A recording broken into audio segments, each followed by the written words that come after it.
Well, hello everyone. Sorry that took me a little bit of time. I went to the toilet and then I go to make a drink, but I kind of spill on the ground. So no choice. I have to clean those things up.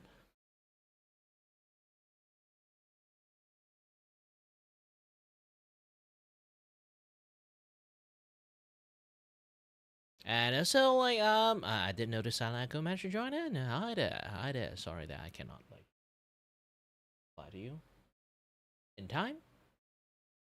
When would you talk to? Shit, that no. I see the time. Hold on a little bit. Wow, it was half an hour ago. Ooh gosh, sorry about that. I have quite a lot of stuff to do.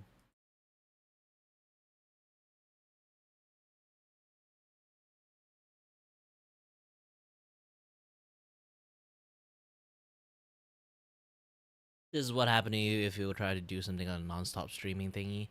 Let me change up the title of the stream a little bit. Hold on my kick.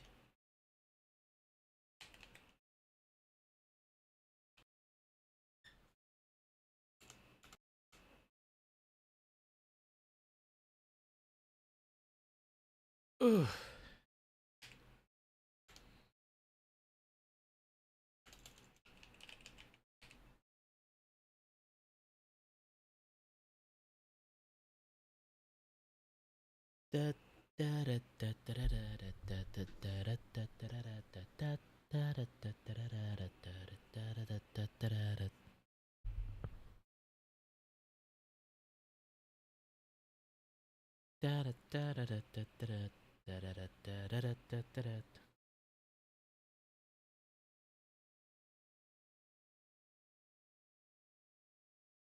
Sometimes I do think the lighting is not good enough. I can put the lighting on top of the table.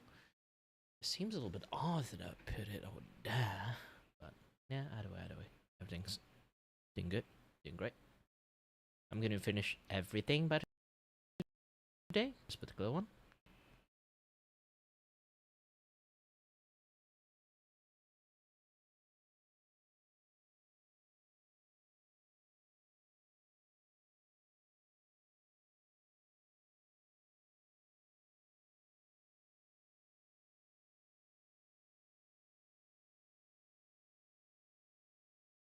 Where's my drawing pen? Oh, here.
I'm What 21 is years it? old. Really? Oh no, You know, you're I'm wearing one of 21. my dream watches. I live in a resort style Dude, that's such a dark side. high-rise here in Brickell, Miami.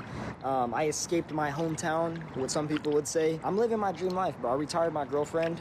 You know, it's enough credibility for now. No one ever about the sacrifice that it actually took for me to get here, and that's the reason that not everyone is in mine, bro. I had so many nights where I would literally cry myself to sleep. I was not able to buy anyone anything, bro. Yeah, that's just being young, not coming from money. Like, obviously, building any sort of business takes a lot of sacrifice. Everyone talks about that. I feel like that's like the #1 talked about thing to, like, you know, the financial content on YouTube specific. It's just like, how much time did it take to build this thing? The only people that sell you oh hey, I just got rich overnight, those are trying to scam you into courses. Nobody did it without sacrifice. And him saying nobody talks about it. Bro, everyone talks about that. And I made that sacrifice intentionally. Yeah, I maybe had 100, 200 bucks and I could have blew that, but I made those sacrifices, bro. I isolated myself for many, many months on end. Literally no friends. The one thing that I did maintain was a good gym routine. I maintained my diet, my mental health. It was a long period of isolation. I literally forgot how to socialize, and I was a completely new person and became this new identity that was making 10K a month, that was successful, that was putting in the steps and the work that it took to become this new version of Isaiah me. I literally forgot how to relate with my old friends, bro. And that's one of the hardest sacrifices it's gonna take. Okay, dude, I feel like everyone talks about this. This is like, at this point, like, I feel like these guys are made out of some like industrial assembly line because they're all clones of each other. It's like, yeah, bro, yeah, this mindset, it got me 10 grand a month. I isolated myself. I actually built something. Yeah, that's what happens if you want to get good at a skill. But essentially, he said a whole lot of nothing in about, like, what, 2 minutes to flex his watch and the place that he lives in. And his age, that he's only 21 and he has all these things. Good for him. Dudes who make mindset courses are all just so slimy, it seems like. I feel like mindset courses are probably one of the largest wastes of money on the internet, especially if you are paying from the mindset coaching of a dude who does the stuff that we're about to cover. Unfortunately for him, though, it doesn't seem like he'll be living where he's currently flexing for too long. Oh, I didn't even say that. I kind of ranted too much. All right, so let's see. Best part about living in a high rise is you can just let your dog right here, get rid of it. You know, you don't even need a cleaner or anything. You just go like this.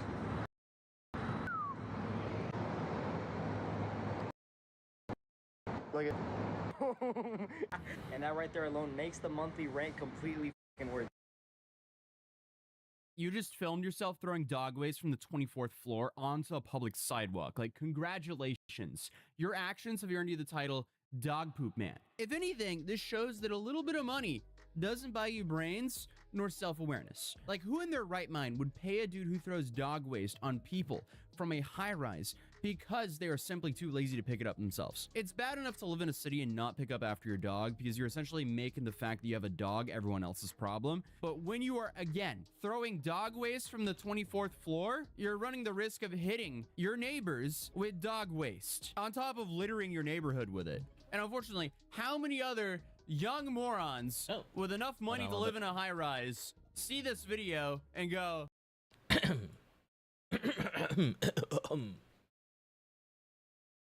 Ada. Yeah, I'm watching like stuff for fun, doesn't any other stuff, but yeah. Good anytime so wherever we are, whenever we are. I think, if I remember well, like you're also Malaysian too, right? So we're in the same spot. So it's the same times. You are free today, huh?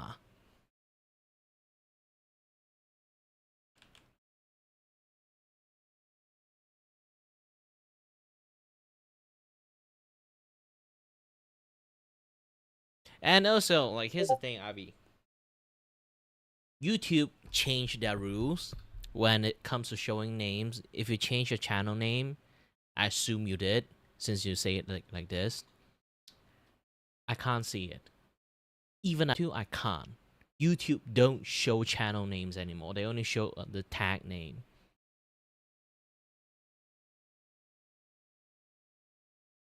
Don't blame me, blame YouTube. You can't run the skit that anymore.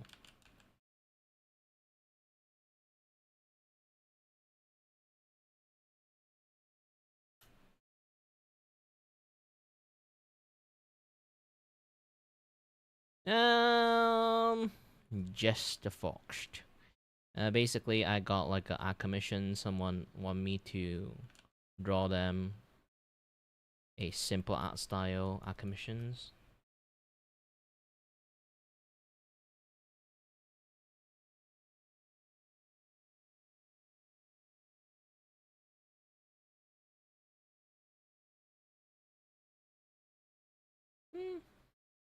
Not exactly Avatar. I think it's that OC or like the character running with.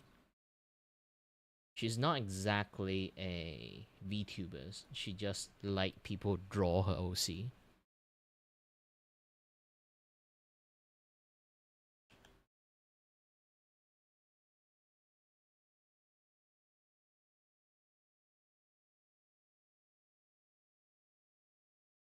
Speaking about Avatar, have you gone and watched the movie yet?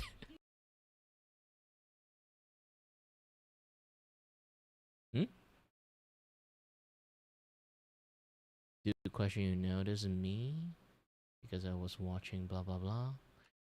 Like since when? You were watching the coming soon screen the entire time or something? I just start my stream not long ago.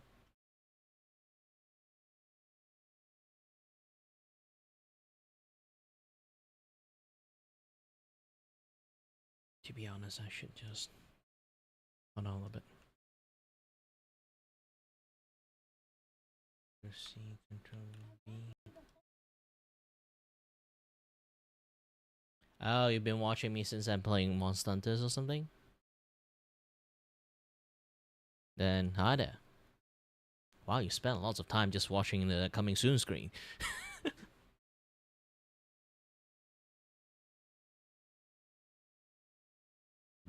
Don't waste too much time watching me. I stream a long like if you really want to get like, you know, like sometimes like just entertain me like dedicatedly to like chat with you and stuff. You might choose the time that I am either doing like just chat stream or like gaming. Those time I'm more to interact with the chat than the current one when I'm doing drawing. Because sometimes I do have like here's the thing, I treat my drawing stream like a vlog to record the evidence that I'm the one who did the art. So essentially, the way I view my drawing stream is this is my work stream, okay?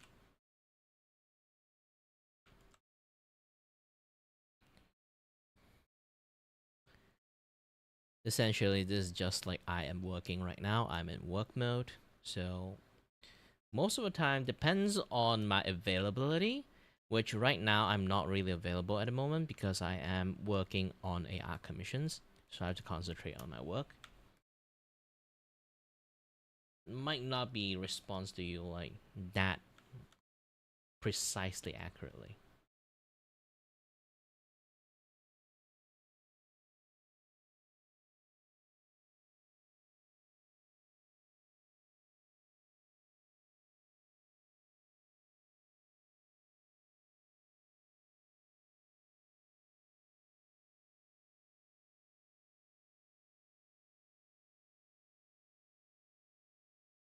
That's a thing.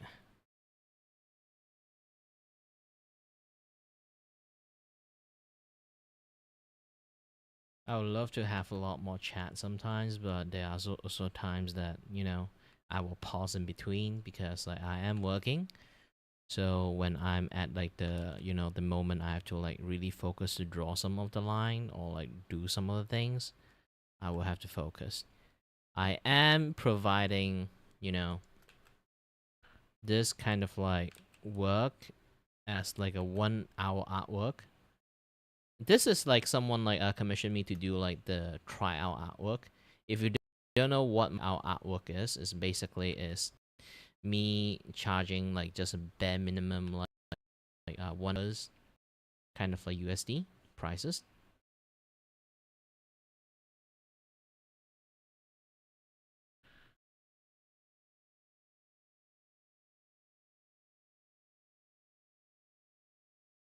And then it's like a tryout sections. They can like do some tryout, like on my service for cheaps and those kind of things. Um, they only available to like do this once per month.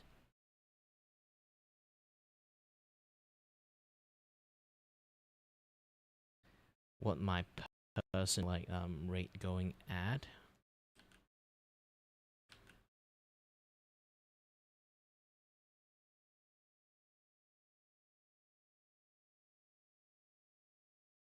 Not too much to shade, not too much to draw, because like the hair and everything is just, you know, pretty simple.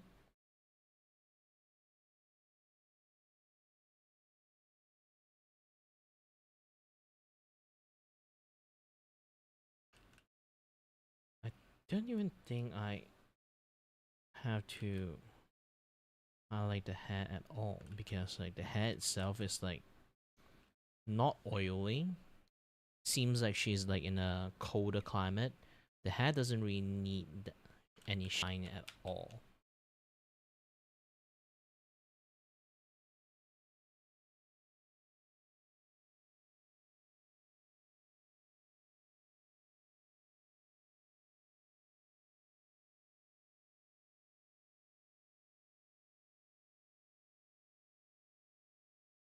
Even if she needs some shine, it would not be on the brightest spectrum.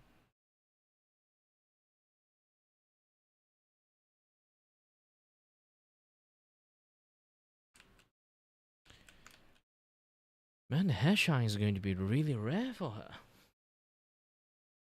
I don't see any like moment that I can like put a hair like on a shiny part.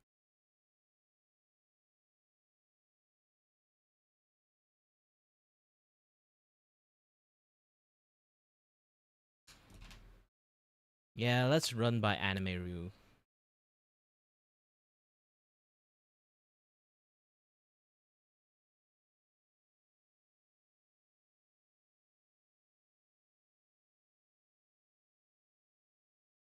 Okay, let's go for the first emote drawing.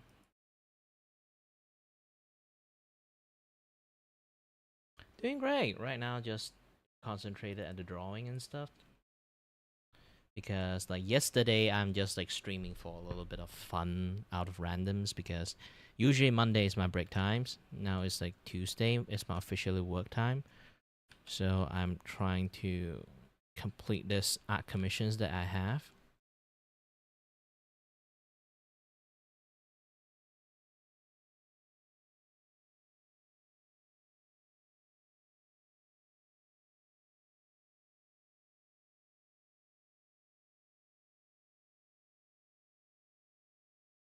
Yeah.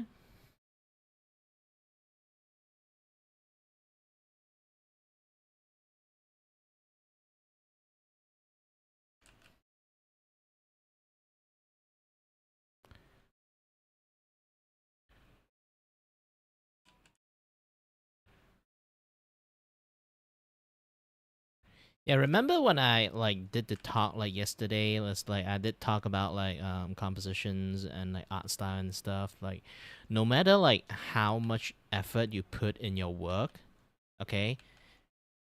Especially when you if you just draw it for yourself, yes.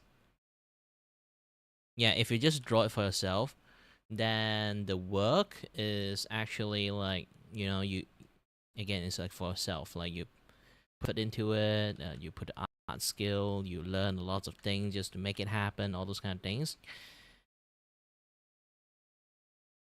It nobody really cares, sadly. In many cases, this is sounds like really sad sometimes, but it is something process that you any artist have to go through, because no matter like how much technique you add into it to make things like work and functionable for you, it might not be very visible to most people. They just want to see the result. They are not here to study your art. Unless you're Kim Jong-gi. Most people watch the art to study your art.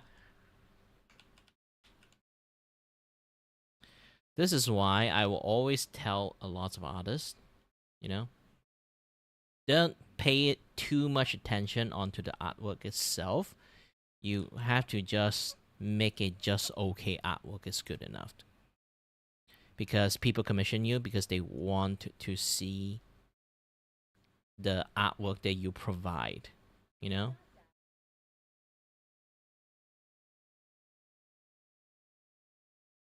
Yeah, that's the thing is like the saddest part is like you might apply like, you know, some high level technique onto your art on this and that other stuff.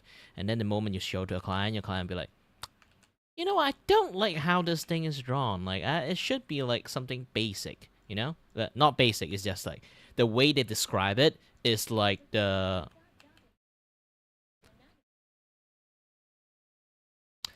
Really depends. Like, again, your client eyes and your eyes function at a different spectrum, okay? Even you can see like anatomy wrong, they might not see it. That's the thing. Not all client is the same, so it depends on everyone. You know, this is like the saying.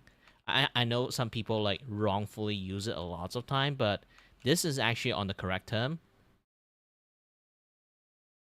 There is like customers are always right in a matter of taste. If you guys don't really know the that phrase, I know a lot of Karen actually use it in the fucking wrong way. Um, this is like a basically it's like a fashion saying. It's like you know, for people who doing like in the clothing store, this and that other stuff. You never question the customer buy 5 Hawaiian t-shirts. Okay? Like even they have like a very mismatch of like color choice or like in fashion choice, you do not question their taste. You know, sometimes some people want a much more simpler drawing. Maybe you apply some really like creative technique, you know, like to the drawing, like the process on this and that, yeah, that stuff. Maybe you draw like something a little bit like mix and match with your like styles, make it like much more creatively, like more visually appealing. But it's the thing, your client might not be able to see that, might not be able to appreciate that, and yeah, I prefer it look like imagine you try to draw your mouth in this like a slightly above like a nicer rate. Like I usually draw my mouth, especially sideways. It's like this, right? So it's like you know the corner shadows. So this particular client, she doesn't want a corner and shadow. She just want a dash line. So this kind of like explain a lot of things. It's like really depends on a lot of people because like for artists, we try to have a little bit of like more things going on in here, right? So we draw lips like this, you know, show like the thickness of the lips, this and that other stuff. But if they don't like it, you have to even either in a way dumbify or simplify your drawing.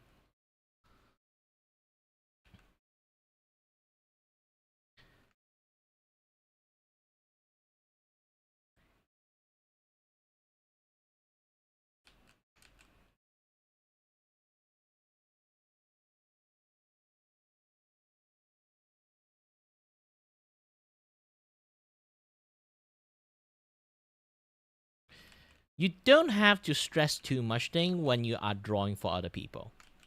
To be honest, this is one of the reason my friend always like curious about how fast I can draw because I'm not thinking about drawing for myself. I'm just thinking about finishing the artwork the way it was intended to in the first place. Like imagine you have like a goal of what this artwork is going to look like, just finish it. Don't think too much. Okay? The more you have to do something is what we call like the carry the flow, you know? All artwork like this, when I keep drawing it, you can see like the way I draw it, I did not stop drawing. Like even I erase or anything, like I did not actually stop my drawing because I don't stop and think that oh the anatomy is wrong, this and that is wrong because like even sometimes you draw in the correct anatomy, okay? Even sometimes you draw in the correct anatomy, your client might like a much more like screw up anatomy And then you'd be like, oh, I just wasted 5 hours trying to correct the anatomy. Now they'd be like, oh, can you shift a little bit left, like on this and that, yeah, stuff. And then you realize that this is how I messed up in the first place.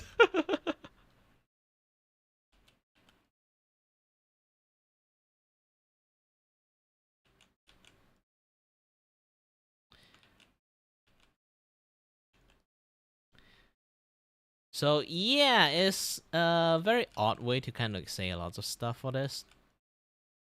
Is because like you can't really know the nature of your client, like their taste and stuff, unless you already been drawing for them like for a very long time.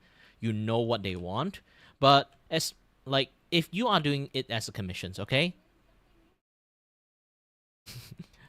Yeah, you're welcome. But main things like I want to talk about this is like if you are a commission artist, okay, this is your first client. You are not a fucking sidekick, okay? You cannot read their mind. So they will always like have something they want and something they don't want. Maybe they fine with like the sketch, but when you finish like the line, like now I spotted this thing. I don't really like that. Can you change it? Yeah, those kind of stuff will constantly happen again and again. So if you always waste like, a very, very long time just to go and send it to a client and the client doesn't like it and then you feel really bad about it and everything. Or sometimes like your client are in a situation that they know that, and this guy just spent like 2 fucking weeks to draw the line out and then I feel like the line actually is a little bit weird. I can't complain to it. Those kind of things. There's a lot of like commission artists. I can't. I hate to say this, but it is in many times and many ways. I would say working in a little bit of a unprofessional manner, and that unprofessional manner is what I would call they refuse to send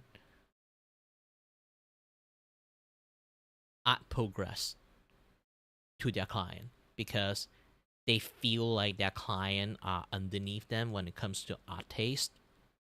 So they might not know, like, oh, I'm just halfway doing the thing. I don't want to spend my time to explain like what I'm doing to a normie, those kind of stuff, or like maybe like that, maybe like the things they want, in terms of being an artist, I feel is wrong. Maybe something like that. Maybe they want the colors in the color in some way is like completely wrong in color theory. Maybe they want me to draw some way that anatomy is literally fucking wrong. But the issue is not that, okay? The issues is your job is to give what your customer want. As a commission artist, you are not drawing for yourself. You're not drawing for your self-satisfactions. Despite you learn a lot of like art skill and stuff at the end, okay? You apply a lot of like effort and art technique onto things. You learn composition, you learn how to do style, you learn the fundamental of drawing. Your client don't know. In fact, most of your client don't even know what art is. Okay? They only pay the money to get it, and then they tends to want to get what they want. Okay? You can, if you really, really want. This is the thing. If you really, really want, make 2 versions. Okay? Make 1 version is the client. Is always keep like a backup versions. That is what your client want. And then work on the versions that your client want, and then you give it to them. Just see how it happened. Okay? If they came back, complain that, hey, like you draw this art for me, and then I use it. A lot of people laughed at me. Like, this is a shitty art that I just paid for. Then you can show them the original artwork intended that going to be. And then if they actually like that's the thing. Like if they really decided to go bitch about it, okay. Most clients that are really, really picky, they know this is like what they want. Okay, they will tank through it. But if like a very like over control client, and then they like made the art kind of look worse, and then like they being laughed at, and then they come back and complain. That's not your problem.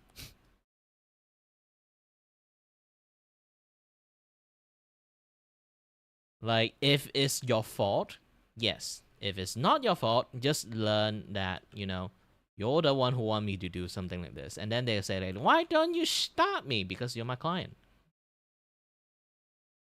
You pay me to work for you, and I work for you. And then it's like, oh, you pay me to jump off the cliff. I jump off the cliff and die. And then they say, why do you jump off? You pay me.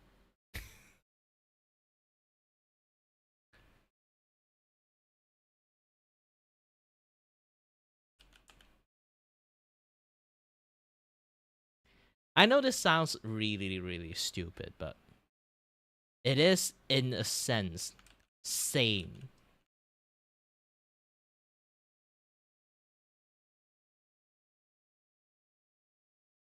You can try to explain to your client. If they don't listen to it and then insist on that, and then they got shit because of it, it's not your fault anymore. At least you can, if you really want.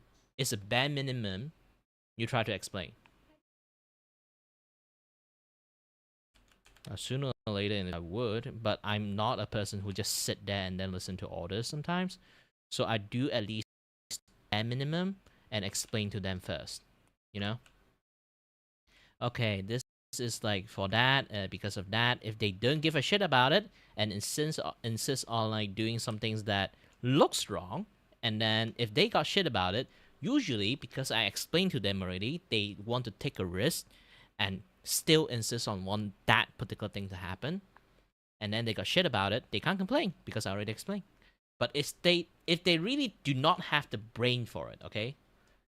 If they really do not have the brain for it, and then they got shit about like getting laughed at, like have like this like shitty looking like artwork, and then they come and complain to me, it's not my fault.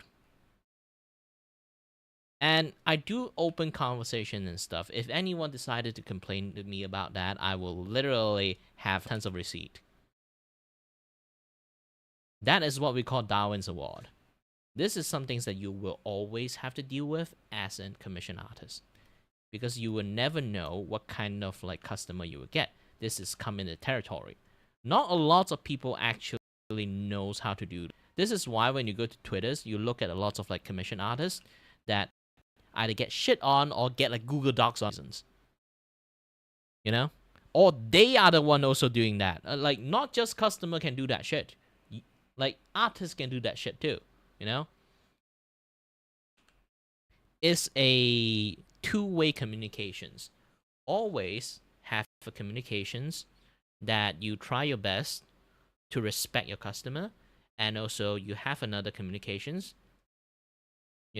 They will, like, that's thing is like, if you respect your customer, they will just respect you back. Those things comes in both way. If they're not willing to listen, then you just finish the work. That's your job. But if you want to be a proper artist, at least you always have to do this thing, what we call a bare minimum. Not bare minimum.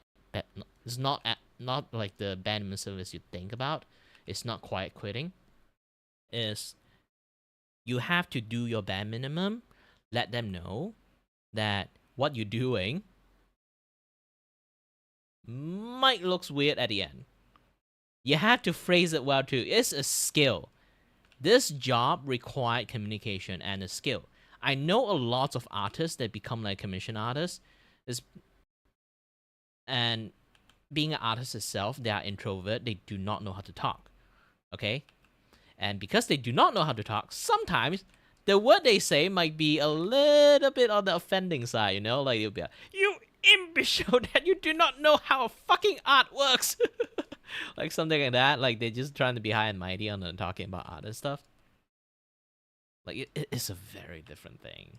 It's a very different thing. Like for once, like you have to understand. Like sometimes some people like trying to play high and mighty. Yeah, maybe you can like go angry a little bit. Different customer have like different like things going on there. You have to be a little bit understanding on those kind of things. For me, I'm really fine with the back and forth conversations, but there are lots of people who are they really cannot handle a back and forth conversations. It's a fact that they cannot.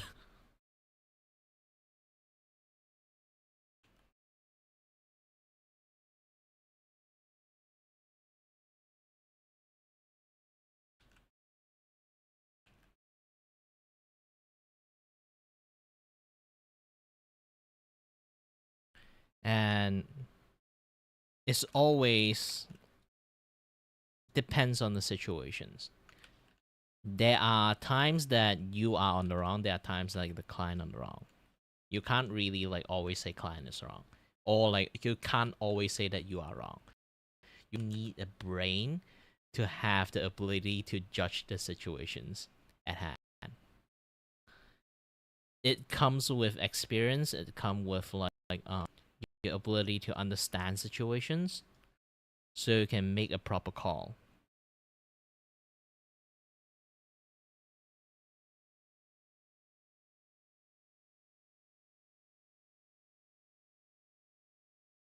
Because there will always be people that, you know, imagine here's the thing: if you never cooked before, or you cook a lot before, you know the amount of like oil you need to maybe fry an egg.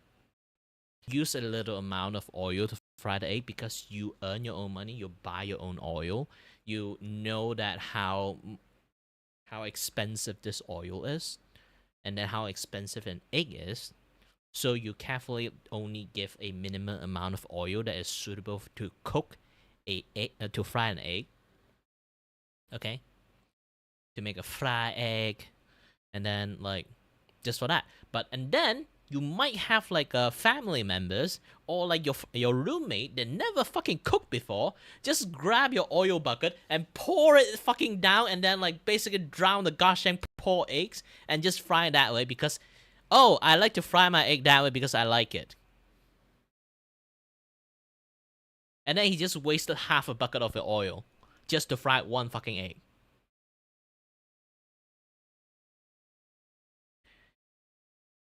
They like it doesn't mean like it's sensible sometimes, okay? They might in the situations they actually do not know how expensive the thing is because they never aware and never buy oil themselves. They never know. Again, always is a very complicated situations when it comes to all these things. You will never know.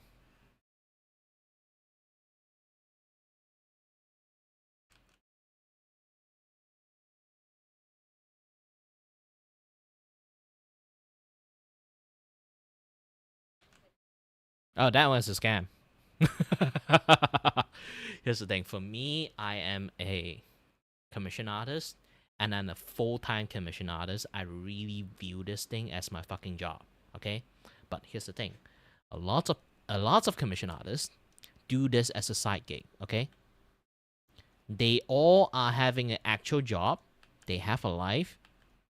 Yeah, so I don't have one, but they have a life. They have an actual job. So sometimes they have a really hectic job cycle at that moment. They might not be able to available for a very long time, and then they still have to work on many other comms. They kind of take it, they just take it and take the money and then spend the money, and then they can't really like do any things about it, all those kind of things. Okay, I can understand and see the situation happen because again, I am also an artist. I can see how it happened like in 4K with my own brain because I experienced this kind of things. It's not like I did something like this. I can like make a scenario because I experienced enough on this kind of stuff. I can see the scenario how it happened. Again, art is a flow. You really have to adapt and follow the flow. So if you're really doing it as your side gig, and then you feel like, oh, I really, really want this thing to be my actual job, so I take a lot of work. I want to be famous, and then your actual job now become way more like a responsibility for you. You have to like do your jobs properly, this and that other stuff, and then you spend like usually your own drawing time. Okay, your own drawing time is way longer than maybe other people, or you usually spend like a week to finish one artwork because you're really trying to make a good art. Okay, but your jobs kind of extend that 2 weeks things into like 3 weeks things. Okay, but the main issues is not like 2 week become 3 weeks, those kind of issues. The main issues is when you draw it, you have like a certain flow and intention you want to draw your art with. But the problem is you spend so much time on work every single time you just like come back, you're fucking tired already. You don't do any other stuff. You need to sit there, either play games or watch some movie or watch your favorite anime, those kind of things. You just don't have to do any more work. You know? There will always be people with a situation like that.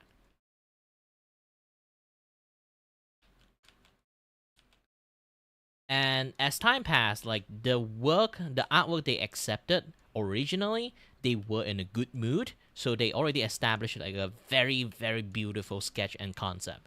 But the problem is, every single time they look at it, it was like around the time they are very tired, so they kind of like,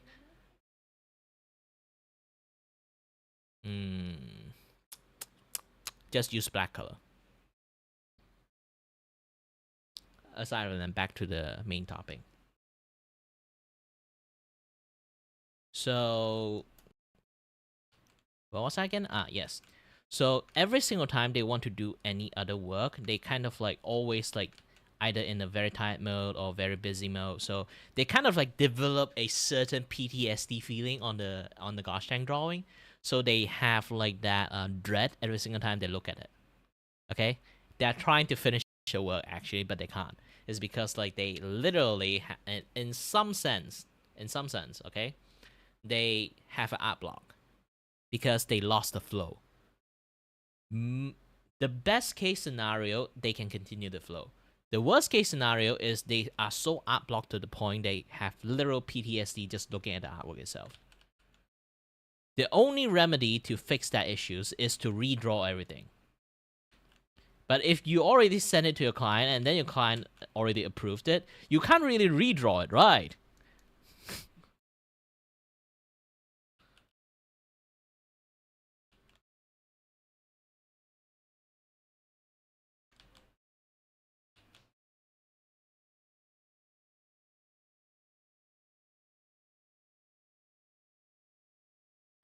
And if you want to know like how to shade in the most exaggerated way, let me show you my older style of carving style. I try to not do that anymore because like it was a little bit in my term, okay? It's like a little bit cheating. I still show it to other people, so like if other people like want it, they can like try it out.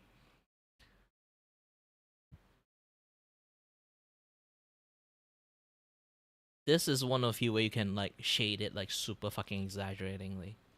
In reality, you just using the to block the detail. You only show the slightly more highlighted part. The general thing is just basically just black.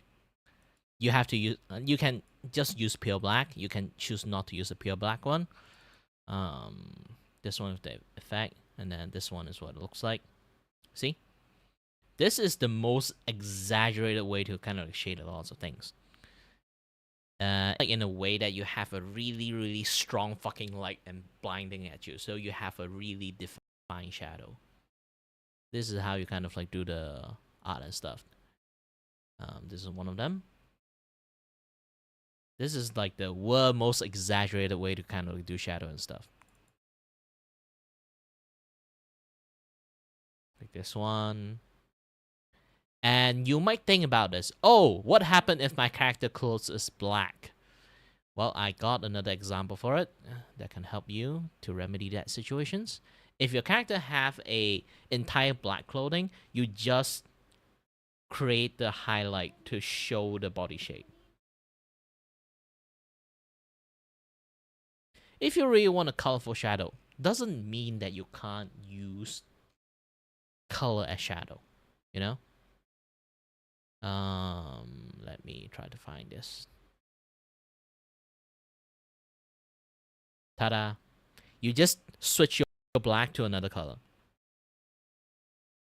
You can use black on different material, have different like black shade, but still, it's best for you to just use one certain color of the shade. Try to limit your colors. Then you can have a very like colorful shadow. Once you limited a certain like, try to like think about this. Like when you kind of think about that, you have like a certain color limited. You have like shadow. You can see like the outline is completely different for this one, so the shadow is different. The outline for this one is this like dark blue, and then like you can see like the shadow behave differently. This one, the outline is the green color, so I shade it in a little bit differently on the green colors. You can see this like I did it is colorful, but it's really rare for me to do this because I don't think it's good enough. So you might have to modify like on this kind of like philosophy a little bit for yourself. Since you're an artist yourself, you might know how to adjust it properly yourself.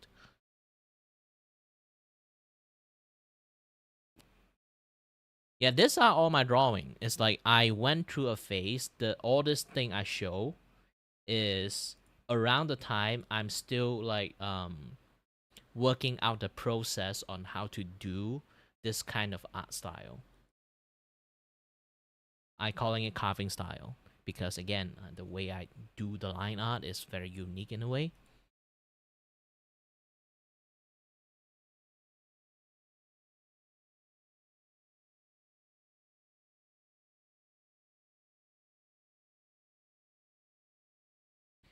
It's not that amazing.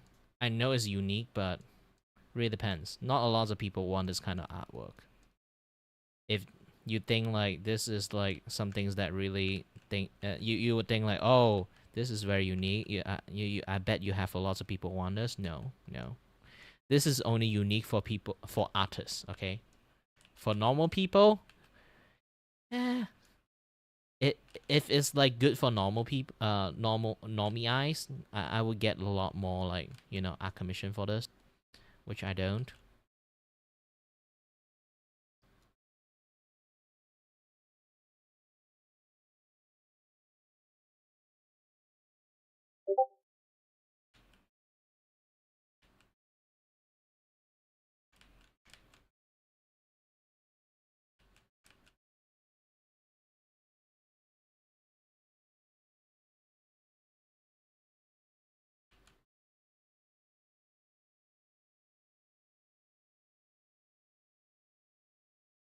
This is why I'm working on this kind of like simple style more. It seems that people like are appeal to this like very simple anime style.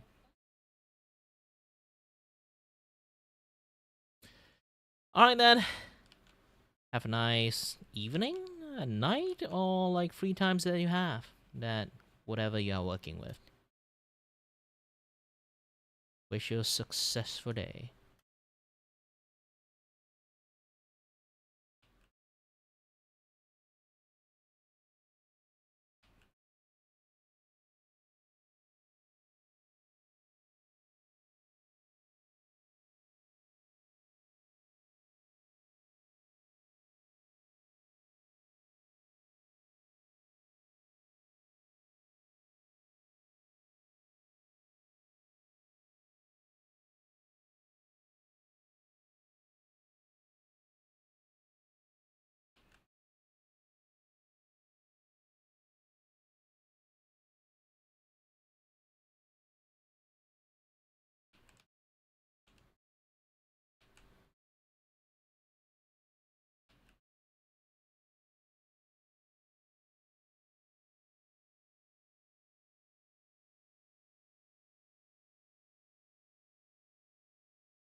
Okay, no more questions? No more question, then I'll be like continue my work and watch some video while at it.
Yeah,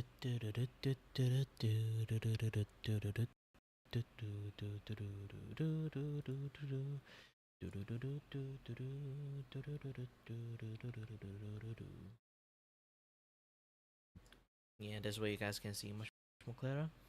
Bigger image.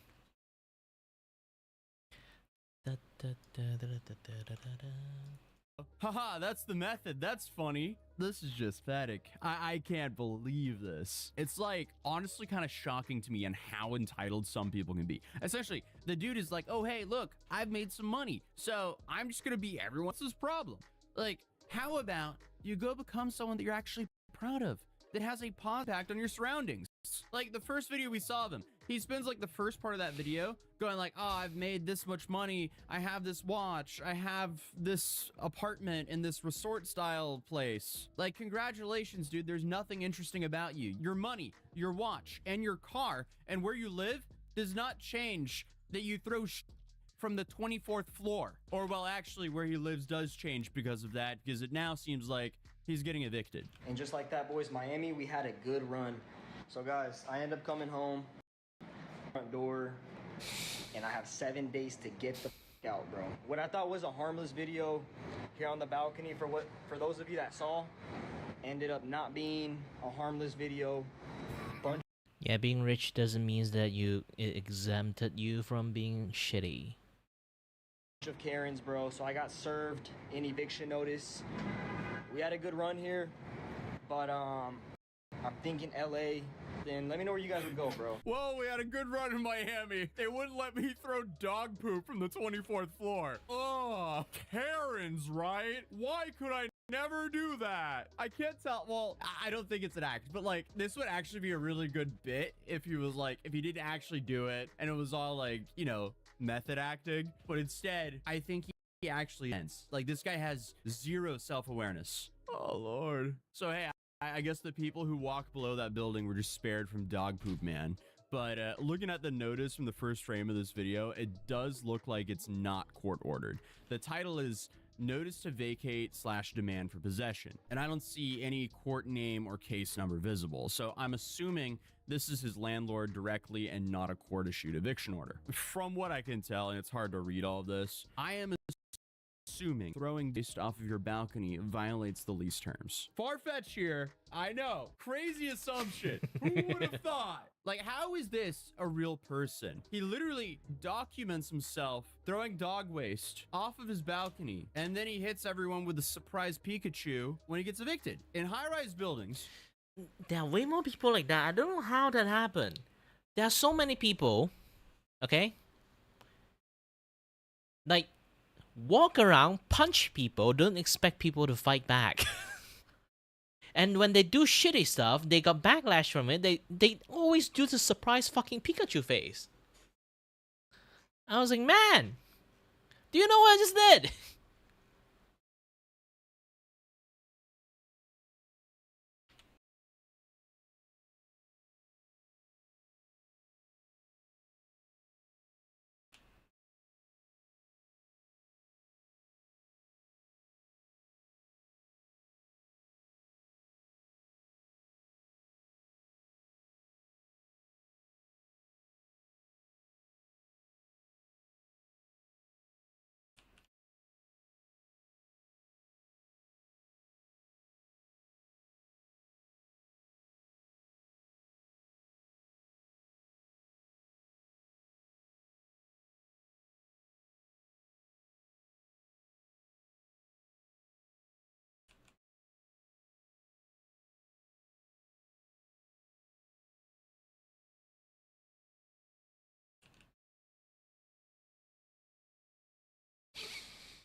Ooh, they come and drove. Block.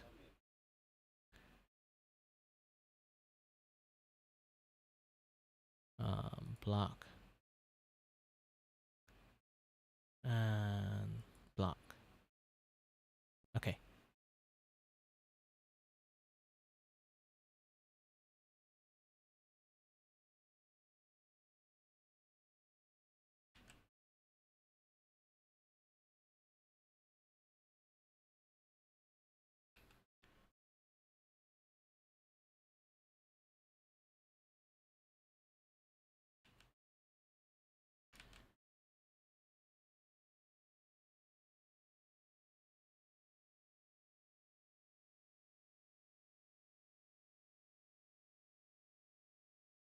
But to be honest, like, platform-wise, yes, Cake is actually legitly somehow better than Twitch, but doesn't mean that they don't have their own issues. They have caching bot issues, bot and chat.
Do do do do do do do do do do do do.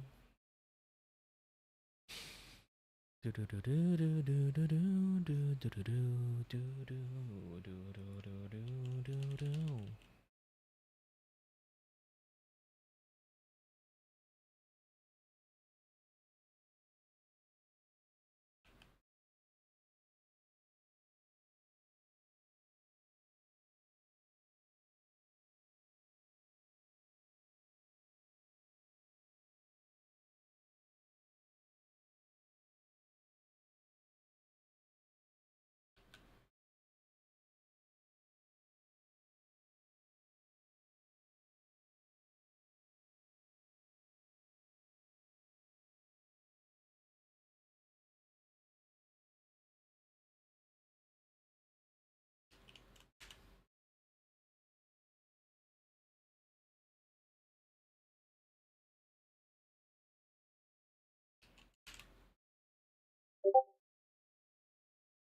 Do do do do do do do do do do do.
Future VGen commission service.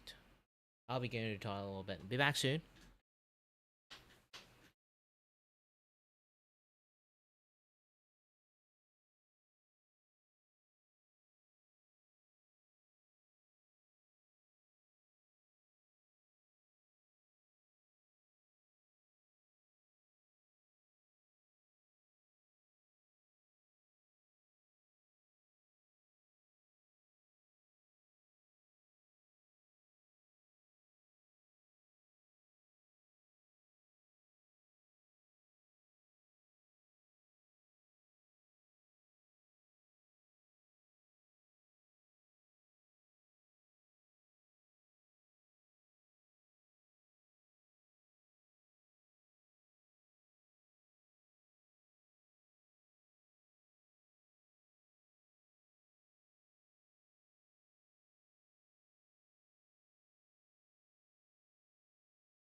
You often sign that you're responsible for anything that comes off of your balcony. Normally, this would be for things that blow off in the wind, because most people have a little bit more civic sense or big decency, unlike Dog Poop Man over here. I'm assuming this is the case with his building.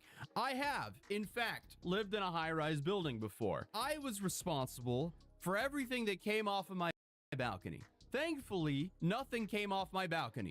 But it checks out that his building wants him out for that stunt. But he made another video, another update. So I'll be homeless in about 6 days. I went from living this dream life to damn near going homeless. So basically what happened is I had this video where I'm on the balcony and I'm like, you guys want to know the high-rise method? If your dog on the balcony, you basically just kick it off. And I recorded the entire go down 20 floors and just splat on the floor. Basically that shit goes viral, and I didn't expect it to go viral. It gets posted on this account with like 2 million followers, this Miami account. Tell me why there's a lady in there, the top comment, she's like, this is disgusting, I live in this building, you know, this human should not be in this, whatever she said, I don't know what she said. Basically she's like, I'm taking this to the office right now. Bunch of people in the comments, bunch of Karens are like, yeah, keep us updated on what happened. Thank you for your service, Long story short, I whoever get home that around is. 6 or 7 p.m. and there's a note on my door that says you got I don't have to 7 be days. Karen, bro, even basically, I shout would out to do that this. Karen. What was supposed to Extremely be a harmless expected. video is now making me homeless, bro. How is there zero accountability there? Come on, you documented yourself throwing dog poop off of your balcony. And since you said it was the method and clearly you don't have a problem with doing it, odds are you've probably been doing that a lot. And this dude for some reason thinks it's everyone else's fault but himself. Absolute life skill issue. Hopefully the thought of, gee, maybe I shouldn't be throwing dog waste from 24 stories up into my neighborhood kicks in sooner than later. But he did make one final update. What better way of easing off the pain when you're about to go homeless than come into a cigar lounge with your beautiful girlfriend on a casual Sunday, waking up to $5,000. Bro, although we're gonna go homeless, life is good. Shout out internet money. Good for you, Dog Poop Man. I don't think he'll realize how much of a moron he's acting for a minute. But the whole $5,000 down on a Sunday, that's just him coping for being the Dog Poop Man. Like, if he's really making all this money, why is he kneecapping himself and making him and his girlfriend's life so much more complicated than what it needs to be? Like, grow the f up and pick up your dog waste. This is embarrassing. Complete skill issue. And now he's homeless. So that was just another episode of moron being a moron and snitching off for attention online. But hey, if you're new here, feel free to subscribe. Drop a like if you enjoyed the video, and I'll see you guys in tomorrow's video. Peace.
Dude.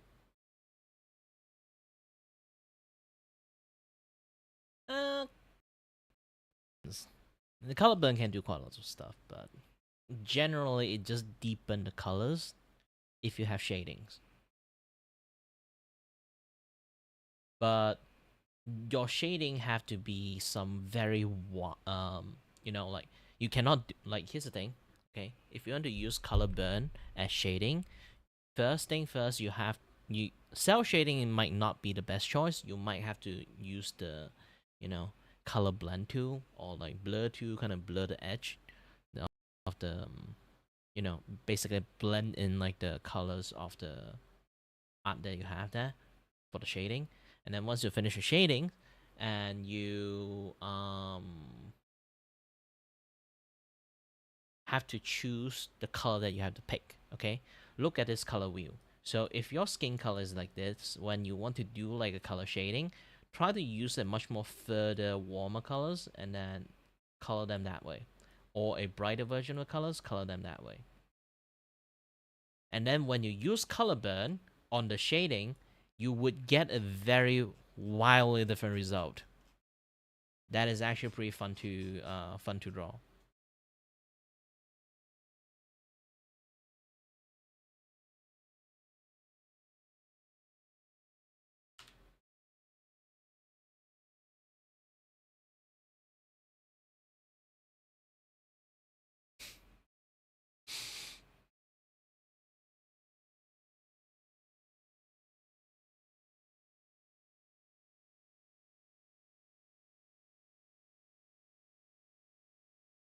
Well, I say it depends. It does work, but if you want it to work super nicely, then having it blend is even better.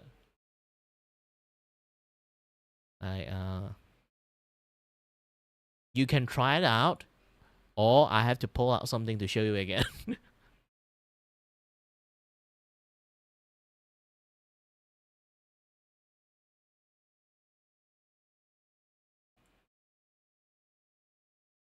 Because your boy here does try a lot of things. Okay, this particular one, the color burn. I actually apply color burn on this particular artwork. Okay, let me try to. You can see like a lot of things like overlay, like a pin light, multiple different layer of pin light, add color blend, glow edge, this and that stuff. You can see this thing. This blue color is the color burn. Okay, if I remove this, see this? This one is the same spectrum, but I'm using blue color to color burn it is because I want a shading that around like close to the environment because this is a sea. I use color burn to show kind of like a glow on that particular like environment shading. Okay, if you want to match up your environment, like if you are in a forest, you want to add like green color burns as like a shadows or brown because the ground is brown colors and lots of tree is brown, and then you want to add a brown kind of like shading colors into it. You're using that as like the shading and then use a color burns on it. It have a wildly different like things going on there. I can have this one is like 21% at opacities, but if you increased it, you can kind of see some very wild colors happening in here. Depends on your personal adjustment. You can adjust like however you want with this color burn. See? This is what we call an overall environment like kind of like environment shadings. So when you want to do environmental lighting, which is also included in shading, obviously, you apply color burn on environment shading actually does quite well. Depends on the goal of your like environmental color, the reflective color from your like general areas is like there's like variety mix of colors, obviously, but you have to pick like one general colors that usually would get the closest to your characters, and they got like you know like all those like reflective light of that similar colors kind of like reflected around it. You can use the color burn for the shading, and it looks super nice from that. And then afterward, you just need to is a little bit adjustment on how much you want it. Okay? It actually does change a lot. You can see this with environmental shading, without environmental shading. This is just a normal shading. You can see this normal shading with the skin. But if I add environmental like color burn into it, you will get a blending of a very, very nice shadow, which add on into your cell shading a lot. So it as your environmental lighting actually does help.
Not sure it's like why again. My nose is a super clogged. Hold on a little bit. I need to.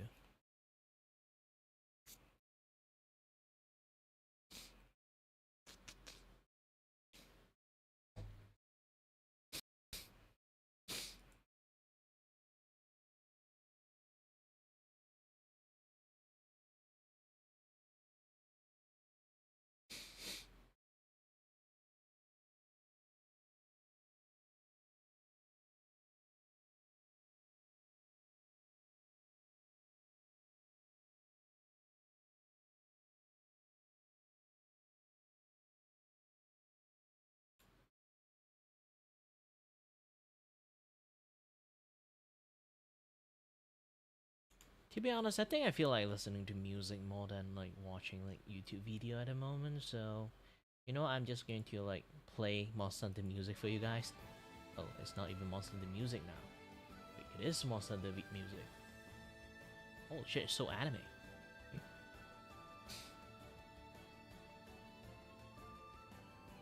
And I'll be listening to some anime music on my own.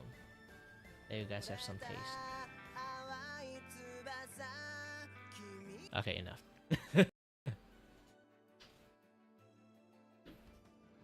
Oh no, my camera just turned off itself. Again! Yeah, this is a common occurrence, like the camera system I use kind of crashed sometimes.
Oh, Dragon Ball GT, I love that.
Whew, I'm so gosh dang hungry. I need to find something to eat.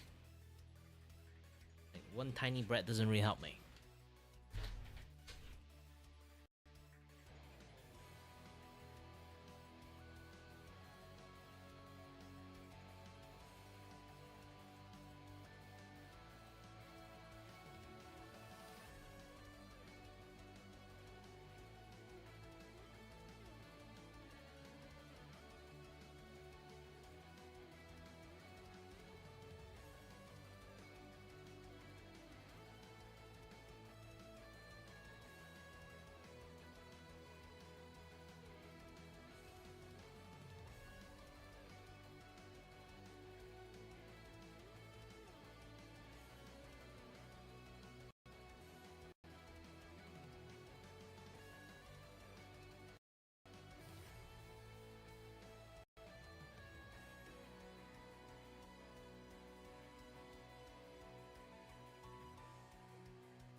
Ah, came back with some bread.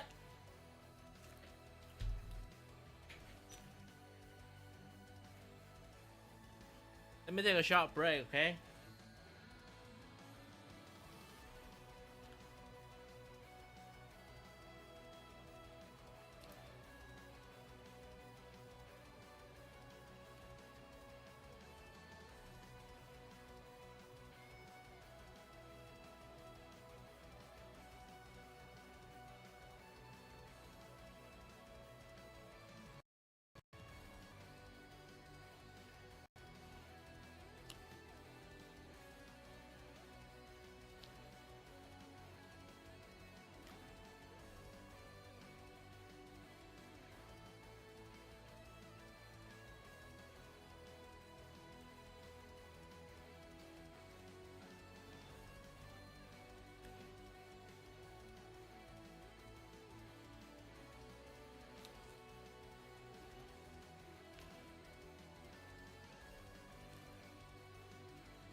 I'm pretty using an out account to talk to me, but yeah.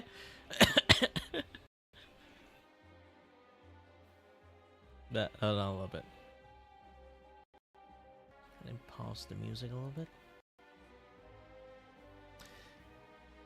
Well, most annoying question I get, like, there's a guy who basically end up become like my stalker around like a period amount of time. Is basically he keep asking a lot of things about like I'm not even like I'm like I told you guys about it. It's like I'm not the kind of persons that like do repeat stuff that well. Okay. And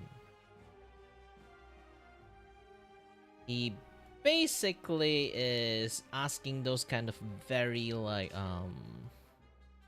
I won't even say it's like super invasive. Sometimes it is, but most of it isn't. Stupid questions. Yes. There are times that I would be doing something like I'm drawing right now, right? So when you talk about like some things, you would talk about drawing. You won't suddenly be like out of topic, you know? What kind of music do you like? I can generally answer it, but they will like most of the times like that particular person's, okay? He will be consistently ask you a same questions but in different view. He just phrased the word differently. He just asking you the same question and again. Every single stream. You do it like one stream that we have a conversation with that, we can just end on that.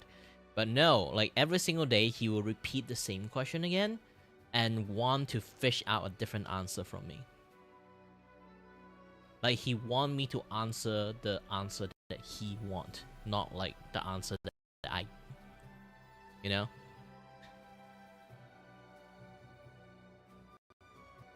Just hearing from it, you feel like that. Wow, it sounds like a very annoying person. Yes, he is. But I did give him like a benefit of doubt, you know. He did say he's a kid, and you know, around the age that he is, I won't like tell people age unless like you know. But I do believe here's the thing. COVID really screw up a lot of people kind of like social skill, because like I do say like your peak time that you learn a lot of social skills is in school, interacting with kids, knowing that what to say, what not to say, how to have how to have like a decent conversation with persons, you know, those kind of stuff. And COVID really killed that part for a lot of people. So I do try my best to let them know like chatting etiquette, this and that stuff. But that guy always will be in a situation he will keep repeating the same mistake again and again and again. More or less like trying to be a troll, or he just that dumb. Either way, is I won't teach people double the time, okay? I give you advice, I give you a warning, and then you give me, you still always like, I give him so many chances. Most people I would just flat out ban them a long time ago. But he will always do that like the most typical thing in the world. Sorry, immediately do it again. And then give a warning, sorry, immediately do it again.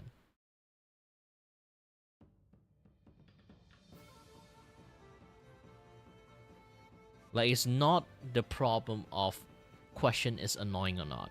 It's the problem is how did you make the question become annoying. Even the most mundane question can be really annoying by how are you going to ask and phrase your questions.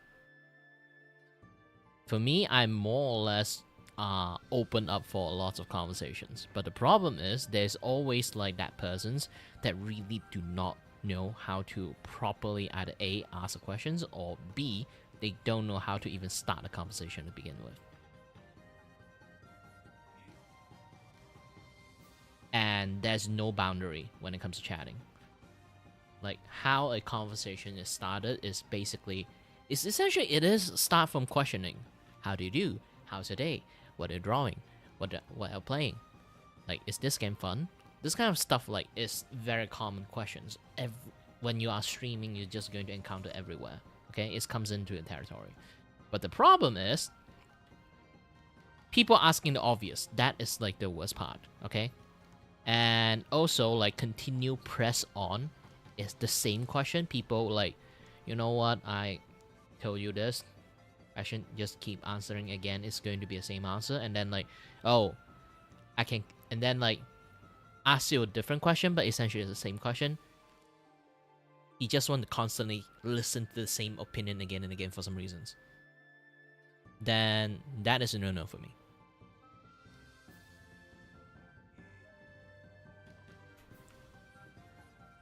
Fine, I'm tolerant on lots of stuff, but stupid question is almost intolerable. Almost. If you are kids, I allow stupid questions sometimes. It's more or less kids. They want to learn, okay? And then I indulge them and try my best to answer the best I can. But if I realize there's a hint of like those kind of like bad actors, that they are literally just want you to answer some really difficult stuff, just want to torture you or troll you, then no. I am sincerely trying my best to teach persons, and that person is not actually sincerely trying their best to learn, is to actually just want to troll you, then that is a no-go for me.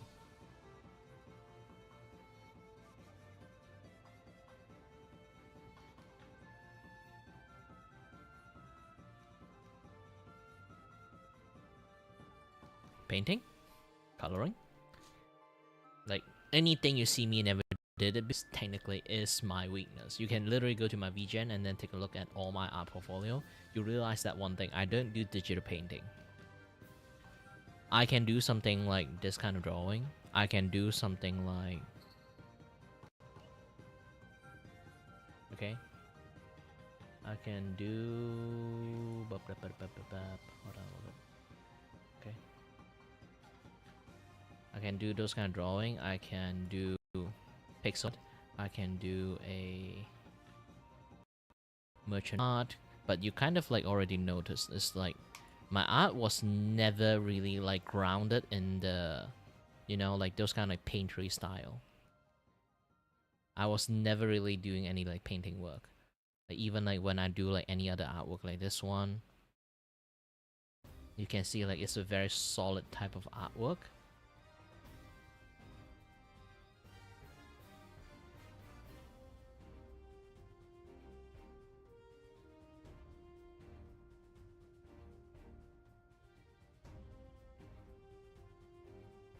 See? So I cannot do a artwork that is like super wonderfully like crafted, in a point that you look at it, it's like the artwork that forged by fucking God. Like, I can show you an example of it. I will always call my art like either is like slightly like medium but high end of the medium side, or like literally just medium, just like mid. There's a reason for it. This is because when it comes to in term of like art, okay, art is very like dependent on a person's like taste and stuff, but also in the same times, I seen good art before. Okay, I know my art is borderline on the mediocre side. Okay, it's not like on the godlike kind of like painting things. If I really want to compare to them, mine is like worth like literally nothing in terms of skill. But if my client like it, then my client like it. I don't have to think too much about it. But if I really have to say like my weakness, I cannot do something like hold on, I need to scroll like really high. Like she haven't like posted for quite a while.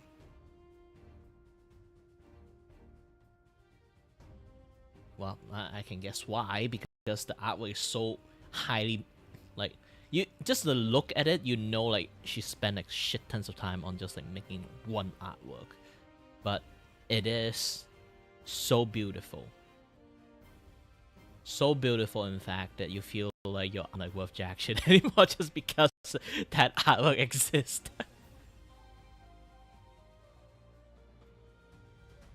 Not even saying cartoony or realistic, it's like in between of like anime, same time Leonardo da Vinci.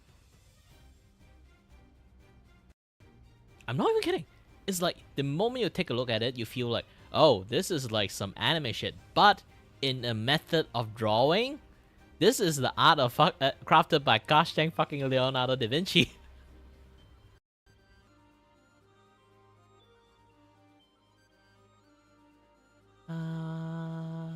Was it? Man, it's taking some time for me to scroll. It's been a very long time she haven't posted anything.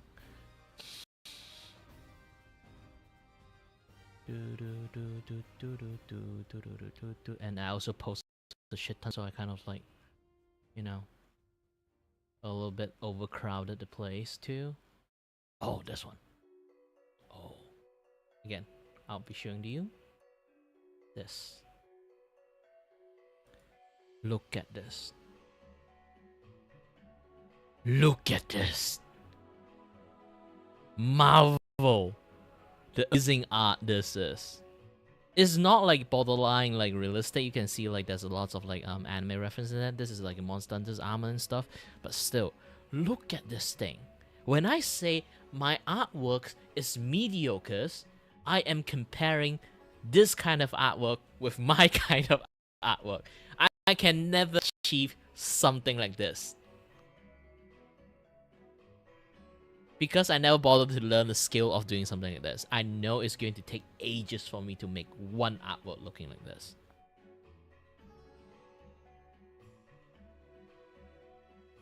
That. Yes, this artwork itself. If you're going to say like, what is my weakness? I have short attention span.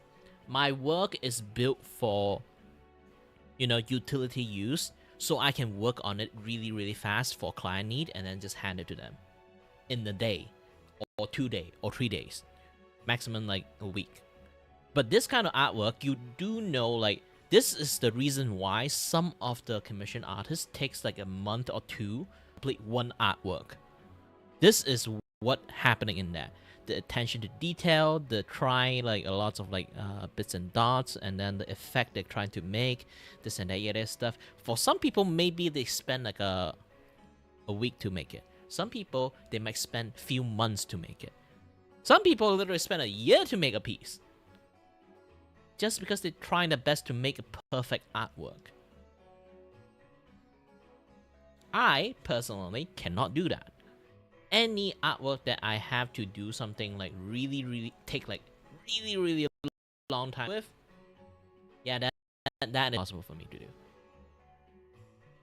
It's not like I cannot. If I really decently like choose like a very like dedicated time to actually do it, yes I can. But with my living situations, it's like I am situationally bounded to unable to do anything that look like that.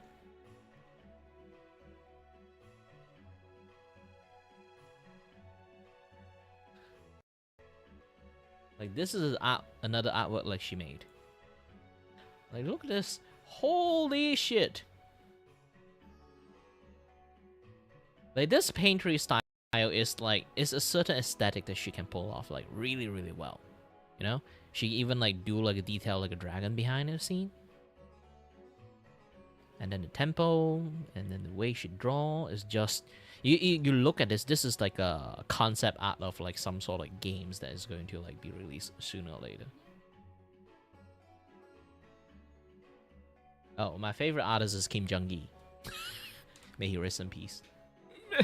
No, there will be no human are capable of doing what he does. Okay? There will be no human in existence be able to do that. Okay? If I play this Kim Jong-gi stuff, okay? Hope you are on the horizontal mode. You can see like the full view. I'm going to switch my scene a little bit just to show you the power of gosh dang Kim Jong-gi. Okay? Look at all this thing that he draw. Okay? He didn't do it with a sketch. He straight out draw this. He is what we call the master of the artist.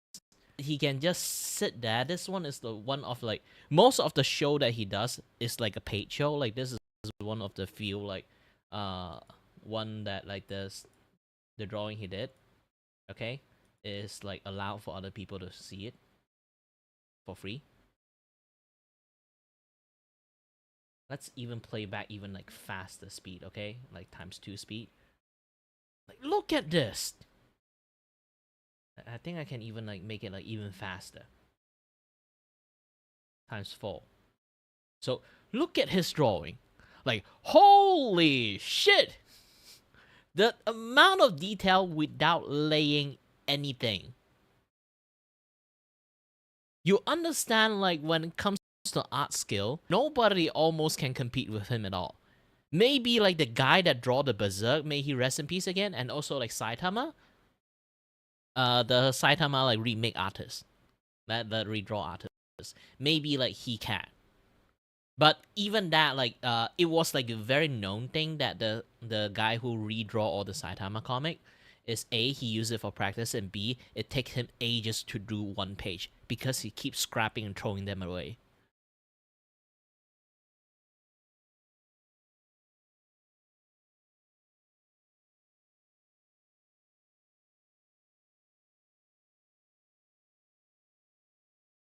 Yeah, he used his gosh dang hand to draw all this. Now, try to think this. You spend a little bit more time keep watching this. The spectacle, the perspective he draw, and everything he does. And this is not the end. He keep drawing. He keep drawing. And I can say, this is like a span of a day. Okay? At this point, you have to understand this. He did this in a day.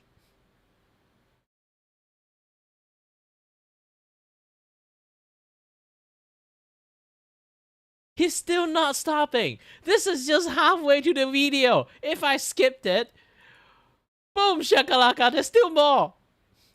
Like boom shakalaka. This is the middle of the painting. Like this entire part is the first part, left side of the painting. Okay, he just started the middle. Okay, the middle, and then right side.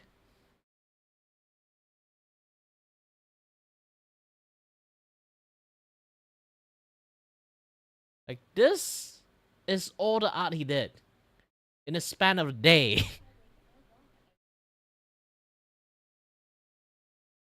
Hi there, Nexie. I was like, holy shit, just look at this guy. Like all the detail that he draw, the folding, the shading, the composition of every single one, the perspective that is correct for every single direction, the incredible scale that he made, the detail that he does. He did all this thing in a day. Like he did this entire piece in a day.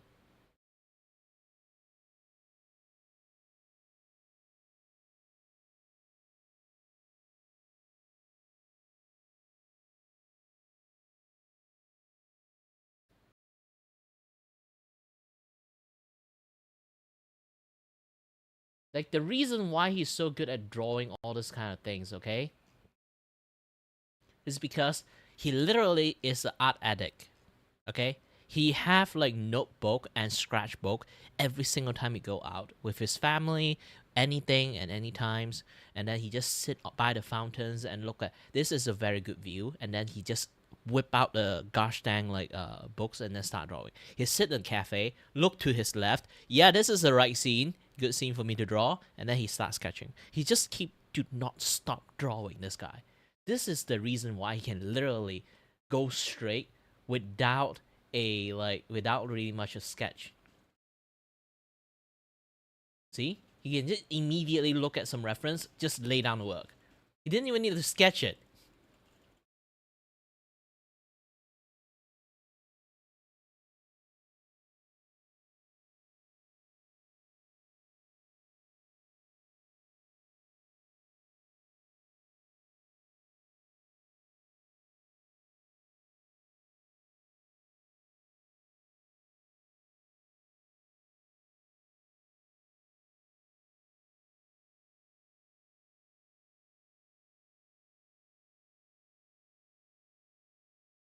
every single artist know his name almost.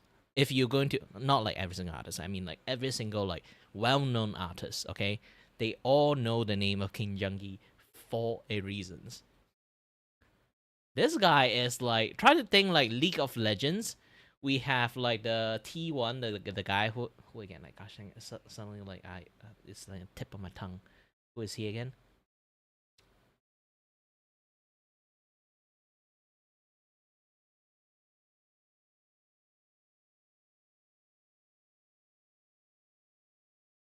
Yeah, depends. I can, but I would say like okay, who again? Richard Williams. Okay, but if he's like a thing like, oh, this kind of like things, yeah, lots of people like animations and like hand draw like illustrations is a very different thing.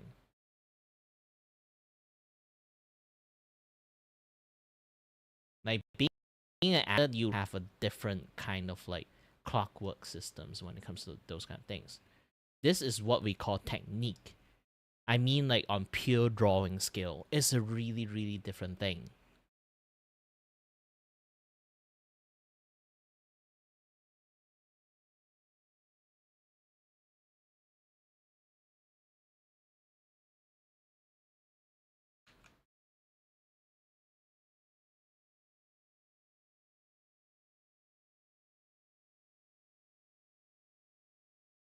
And you can try to look at all his like journal and stuff. Everyone respected him for reasons.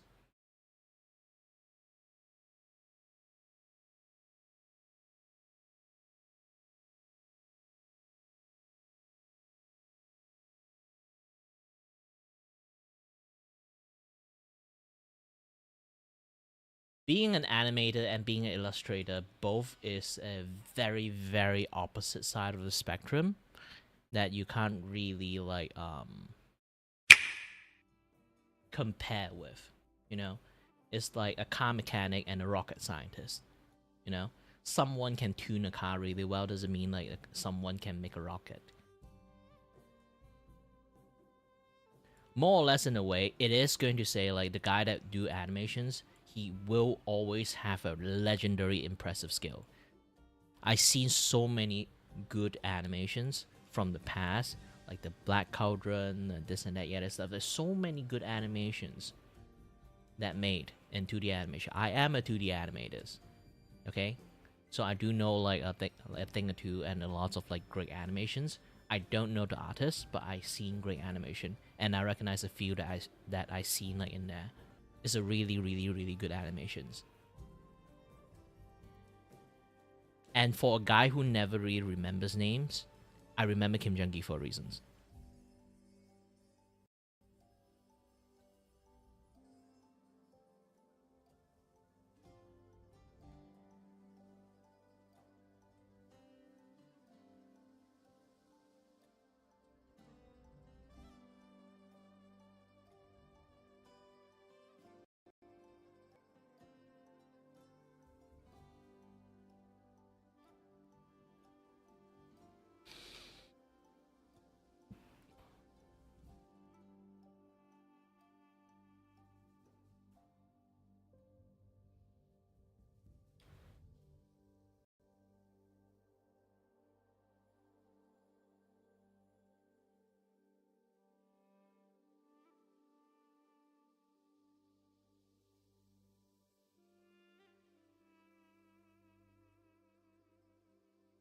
Yeah, this is why like there's kind of like a lot of thing you have to learn when it comes to drawing stuff. Like there is a lot of thing do have a clear line of difference. It's like you're trying to like compare a wizard and a warrior. Maybe a legendary wizard, and then you say like this legendary warrior is better because like the thing he does. Yeah, he does warrior stuff. But if you try to compete at a warrior, like yeah, he is the best warrior in the world. But if you try to compete a magic wizard with a warrior, a legendary achievement of a wizard does, and a legendary achievement of a warrior does is a completely different thing. Because we learn art principle, despite the same core is the same, But we did learn the art principle in a very different fundamental way because I am coming out from an animator standpoint.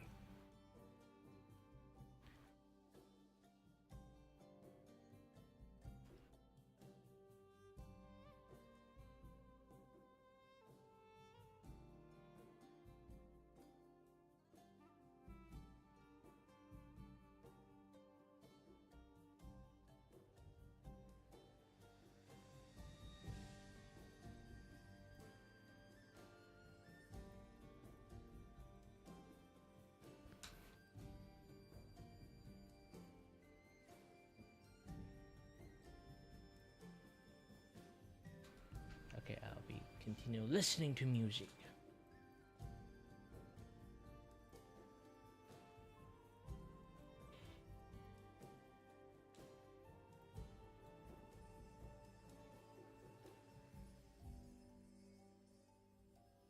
But at the end, art is a very subjective thing. You will never know what is the best, what is worst art.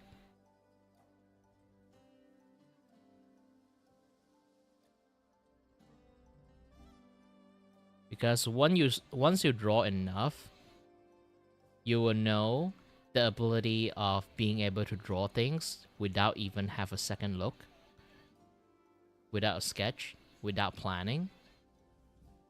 It takes so much skill to actually achieve that level.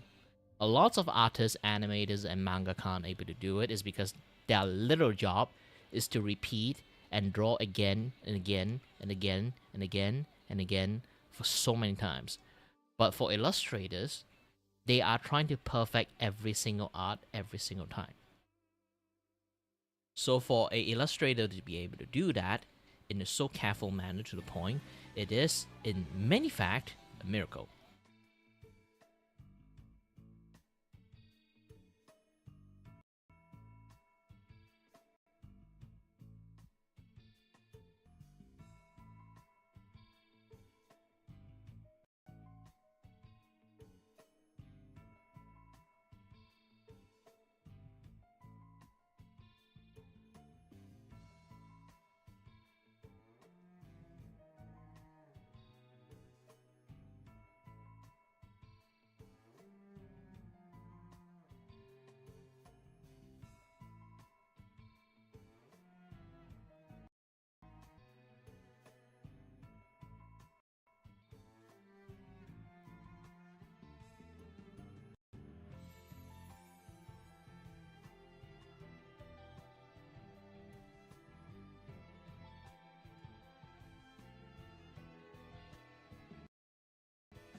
because I want them that way. Else we just mirroring each other movement is going to be a little bit, you know, too bland.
You can't complain.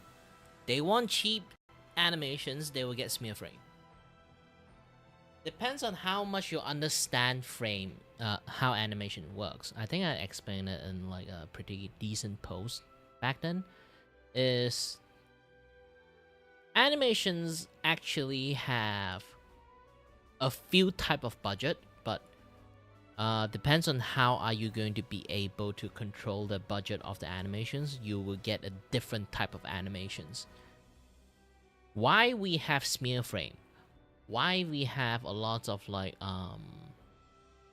sometimes like we call the 12 principle tips and tricks. Half of the read the 12 principle animations, you would realize that they are is like a trick to provide a illusion of movement. Is because back in the days, the resource of actually animation is really difficult. As you know Richard Williams stuff, you might already know the ancient Disney days and all the animation days, how animation is made. They literally draw a paper acrylic with like acrylic background, and then have a lots of like invisible like like plastic sheet, and then they just draw on top. They aren't even drawing a paper on it, and they literally just like etch everything, like paint everything on top of a plastic sheet, layering on top of one each other's. This is how digital layering exists back, like the concept of like digital layering exists is because just how animation does that thing. So their character one layers, objects like foreground one layer, objects are going to interact one layers, all those background one layers, like things they do like a lot of animations on it. So they only can have so much frame that they can draw within the production. They have to reduce the amount of drawing they can draw within a span of 1 second. Okay, for television have a back in the day is stupid things. Nowadays we don't really have to worry about those things, but back in the day, hold on, I need to do my bits.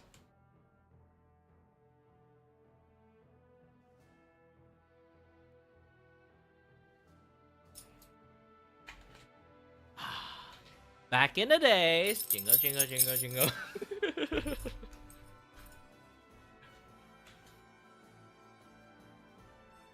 So let me try to like show it you all on this particular conversation I also have in Project Orbit. Like not lots of people know about this thing, so sometimes I, enlighten people by talking a little bit about these things. Okay. Back in the days, jingle jingle. TV actually have a region FPS standard. Yes, this is why in some region we run 24 frames per second, and there's some certain region run 30 frames per second, some region run 25 per second. As time passed, the 24 frames per second has evolved into 30 frames per second. As time passed. But so now, even right now, the TV frame rate standard, they are still run in 25 frames per second and 30 frames per second only. The reason why consoles only lock in 30 frames per second is because you are not plugging into the monitors. You don't really need more than 30 frames because it's not showing at all. They're literally, physically incapable to show more than 30 frames. Okay? Unless you plug into the monitors that have a higher refresh rate, you're not going to get a higher refresh rate from all this thing. Oh, there's a reason why televisions is much more cheaper than monitors. It's that for reasons. Okay, you can see like a 4K television and the 4K monitors. You try to compare the price. It's like, why this thing like I need to spend like 400 USD? I can buy it, and why this thing like 2K USD to buy it? Reasons. Because the frame rate you get like from the 400 one is fake. Even though they tell you that, hey, this televisions can play up to 60 frames per second or like 120 frames per second. I can tell you one thing for sure, maybe 60 frames, but in reality, they can't even push out actual 60 frames. It's a fake generated frame. Okay, they just like few more tiny generated frame. Imagine like like those kind of like AI generated frame, but not even AI. They just like artificially jack up the frame digitally that way only. So in reality, you're not even getting the actual frame. It's like a fake frame, and then they add a little bit of motion blur in between, so you feel like it have more frame. Sounds stupid, right? But again, like let's review what the conversation we have. Okay. Smear frame. Smear frame exists is because the limited resources we have, and back in the days in Europe and also like American like run on a different spectrum, then like 24 frames per second. So they have to establish a process to draw as least animation frame as possible, but it's good enough for people to see the thing. But the problem is the budget. The more drawing you're going to draw within 1 second, imagine 24 frames. If you draw 24 drawing within the 24 frames per second, you're going to die. Like the amount of work and the amount of budget you have to pay for 1 second of animations artwork is going to be hella expensive. Even though we have a lots of tips and tricks, like you watch anime before, you know like anime have that infamous like still frame, but they only blink and like animate their mouth, right? That is them trying to lower the budget of the animation by having as least amount of movement as possible, okay? But when it comes to cartoon, you kind of realize one thing, they actually like physical body, they were always in motions. It's because they are running a rule that is called draw on 3 or drawing on 4.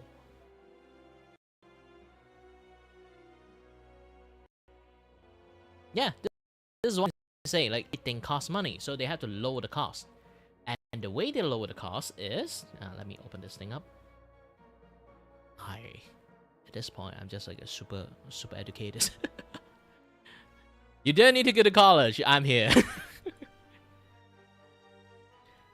Like, one of the way to actually lower the budget to have a certain standard. Every third frame, every fourth frame, or every 2 frame, you draw 1 image. So while you say my like I did an animation, I would say my animation is animate in 24 frames per second, but the draw frame per second is 8 and 12. Why is it like 12? Is because like, let me show my other animations that I'm working on. Okay, this one. I hope like I didn't touch anything. You can still run. Yes, you can see how smooth the animation is. All the movement like at the very first second, obviously. The reason why, if I open this thing up, okay, in a bigger frame, let's increase the size to larger. You can see this, every gap, okay? This is what we call draw on 3, draw on every third frame. 1, 2, third frame, change. 1, 2, third frame, change. Okay, we call this draw on 3. Every gap we have 1 frame of animation draw. And then is what we call a smooth animations. This is a normally what we call rookie animations or a high grade animation. Why we call it rookie animations? Because rookies that doesn't really nail down the 12 animation principle, they can actually brute force. I mean literally brute force the animations by literally draw more frame. So you can see a smoothness of the animation here, just purely without any smear frame. Is because I have frames. I have frame budgets. Okay, I can draw more image into it to make the movement really smooth just by the nature of doing this. See, but if you really want like to save up a lot of time, even you have the budget for it, but you want the animation to be complete in a record time, and also like it looks like really nice in the same times, you have to do something. Is what we call, yeah, it's somewhere in here, kind of like, and I just like open it up. Here. Oh, this is called the draw all method, which every single 4th animations, okay, let me kind of like delete this, delete this, delete this, delete this. Okay, should be done. Yeah, this is what we call draw on 4. Okay, 1, 2, 3, 4. This is a very huge gap in between on every like frame with us. Okay, but doing this, we can within 1 second we only draw 4 animations pictures. There's a caveat of it. If you just draw without any proper smear frame or or add on any like tips and tricks on how to do animations, it would look incredibly, I mean like incredibly janky. If I play this thing, see, It is an animation, but you can see like the pause in between frame, especially when it comes to the action movement. You can see how janky the movement is. If you never really have any like smear frame added into it, to tips and tricks of it, and then you just simply going to have a much more janky frame. And this is how Japan animations like kind of like work on. Nowadays, in cartoon, they usually use like a lot of like how should I say, like vector kind. So like they use the tweening method way more than usual. So nowadays you can see like a lot more like hand-drawn animations. They use tweening and puppet and like those kind of like host animations drawing for that particular reason. So it's much more smoother because they are taking in every single frame. They are not drawing things frame by frame. They are drawing things in pieces. So they would, if this is like a very poor imitations of it, I can like show you another one. That kind of method does exist, which make the animation, despite being super fucking low budget, it still look really smooth and high, and like it feels like very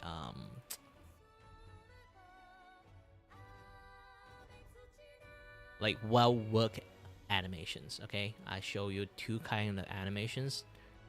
This one, and then there's also,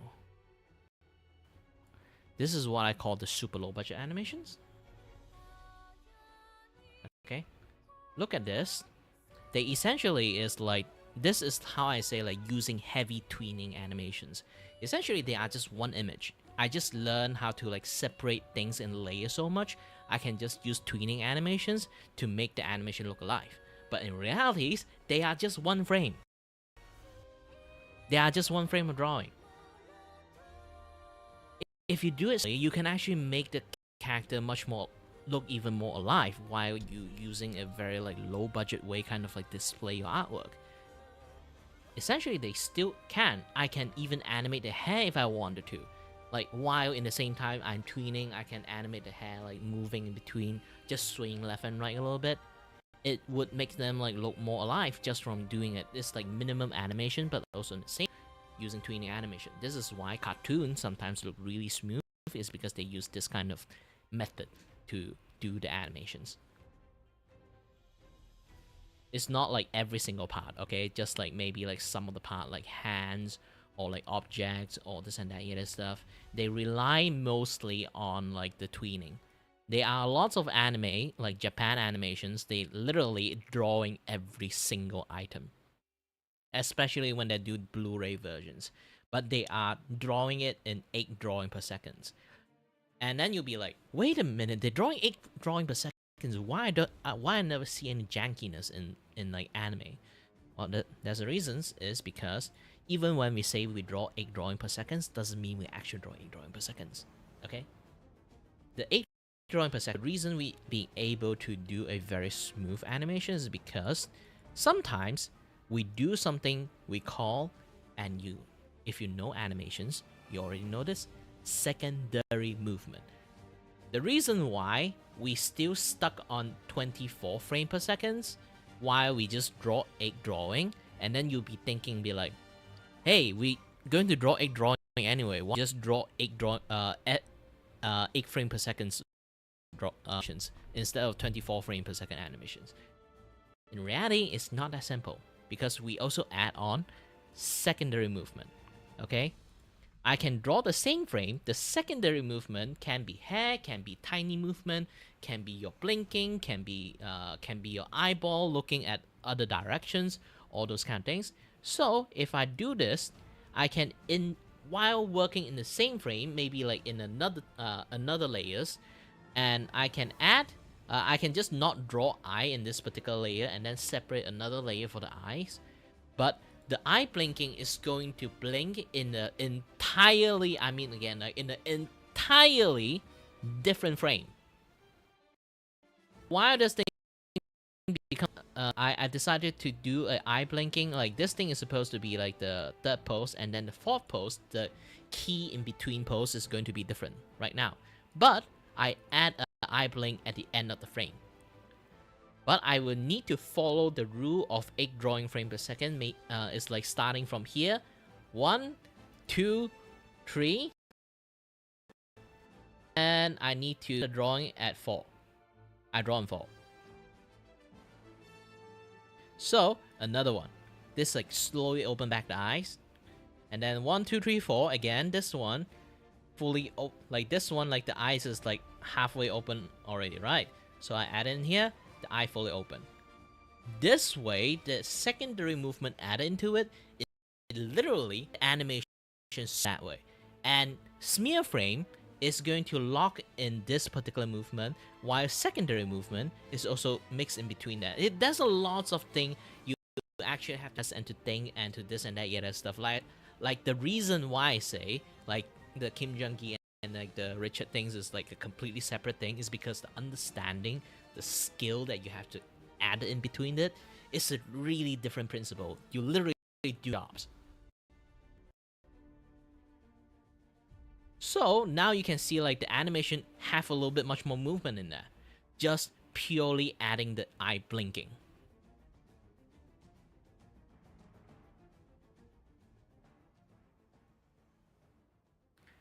This is what we call low budget frame to frame animations.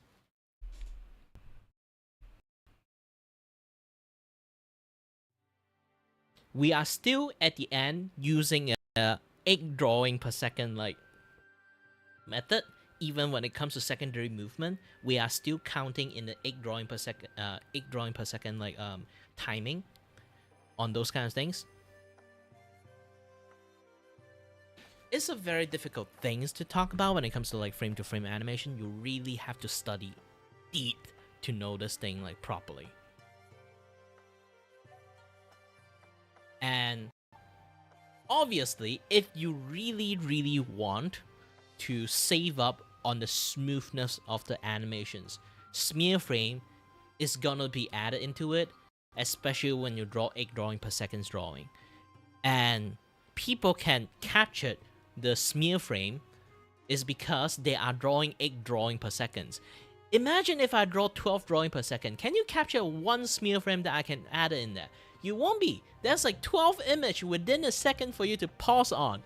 You're going to click a lot of time to be able to pause on that or be really fucking lucky. Why you can smear frame so easily is because they are going for a low budget way of drawing. They only got a few drawings. This is why I can capture that frame so easily. Long as you do the animation smear frame properly, you can do a very good job. Else you're just going to get the Naruto like pain moment, like the really like smudge up face. That one, I won't really say it's like a overdid on smear frame. It's like they did it on purpose for artistic reasons. They are also different things. It's like sometimes you overuse it to a point that is ugly, or you overuse it to a point that it's like it's like same with like how my conversation with like art style. You have to. There's two type of things called for art style. One, you did it by accident because you make a mistake. Second, you did it on purpose because you know how to break the rule properly to make it possible. So no matter in what you can pull that shit off. As for the accident one, you can't do that willy-nilly. You literally create it out of pure chance. You can't replicate it every single time. And Naruto one, after you kind of like see like all those like smear frame that consistently happens in between like those action frames, they did it on purpose. Sometimes they actually exaggerated it for artistic reasons. And if you kind of like ever know like how Japan like animation cultures, there's like the the TV air animations and then the Blu-ray air animations. TV show one is the one that they kind of like have to save up a lot of animation, so they trying to make a low budget animation a lot. But when it comes to they have to like remaster a little bit, adding a few more frame for essentially just double the frame. For the Blu-ray version, you how fucking smooth the animation is. Sometimes they even remove the smear frame because they got more frame budget to add into it. They can draw more stuff into it. So they decided to be, you know what, let's remove the smear frame, and then you can see a much more cleaner stuff. But if you go to see a Blu-ray version, you still can see the smear frame. They did it on purpose. They want to keep it that way.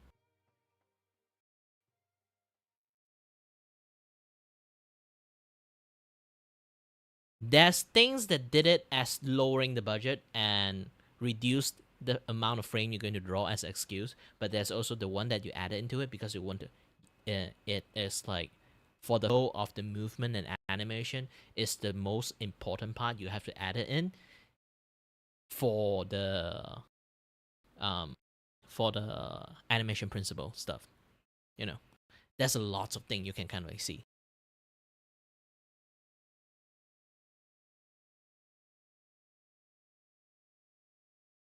Oops. And there you go. Now you learn more about animations.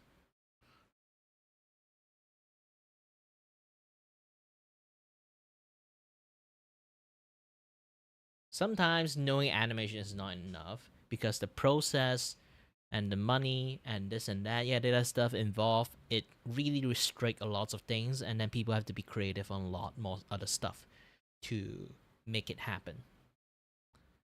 Smear frame is actually one part of like the existence of that you cannot it's like the physical time and money exist, so you find a way to kind of like make it happen with the least amount of like frame drawn, and then smear frame exists. So when people see smear frame, they easily, even like toddler will understand, they are trying to lower the budget. They ran out of budget. It's like a cheap drawing, something that we see like that. But for some other animation, they kind of tolerate it is because they did it on artistic reasoning instead of like lowering the budget reasoning. You look at One Frame Man, they literally do not have budget to run any animations. They literally overuse and apply every single animation trick as much as possible on every single scene. When they overuse it, One Frame Man exists.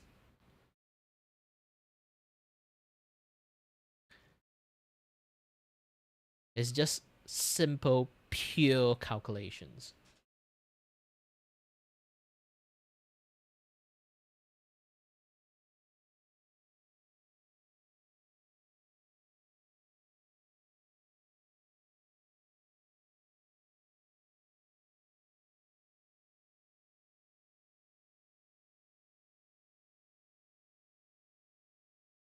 And to be honest, like even I can talk a lot about this, is like my knowledge is still not omnipotent. I still definitely have something missing in between this and that yada stuff. I might not nail everything correctly, but I can say like the general senses. Yeah, it is like that.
Man, there's like a thunderstorm in my place.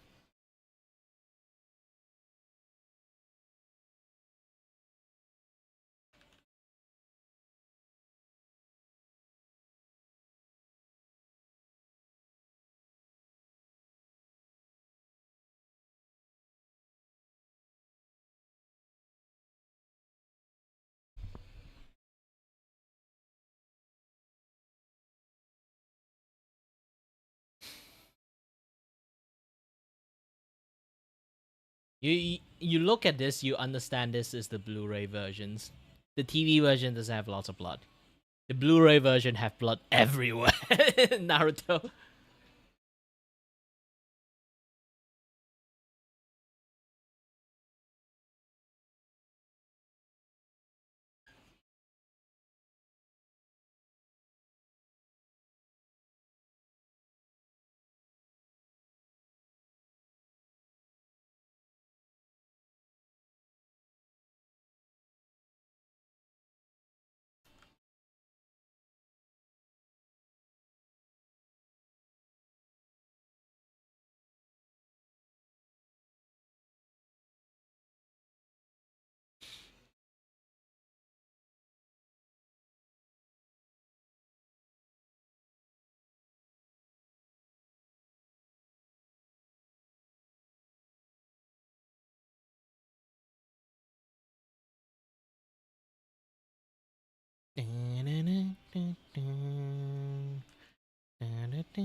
Ooh, I have too many gaps. Let's seal up some gaps.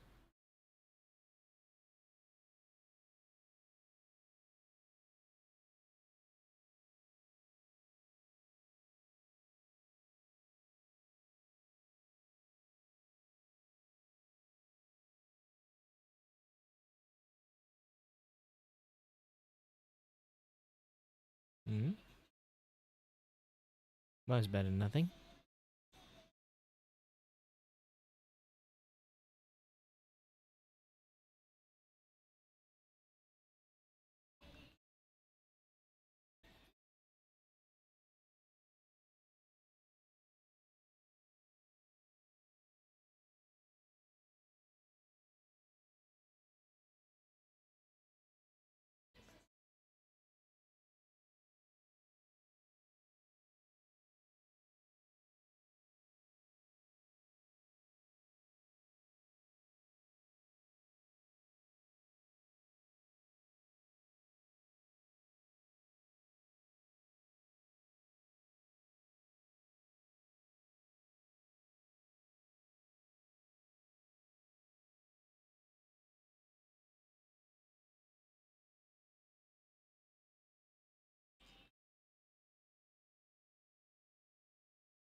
Why is the internet being so slow? I think it's this thing.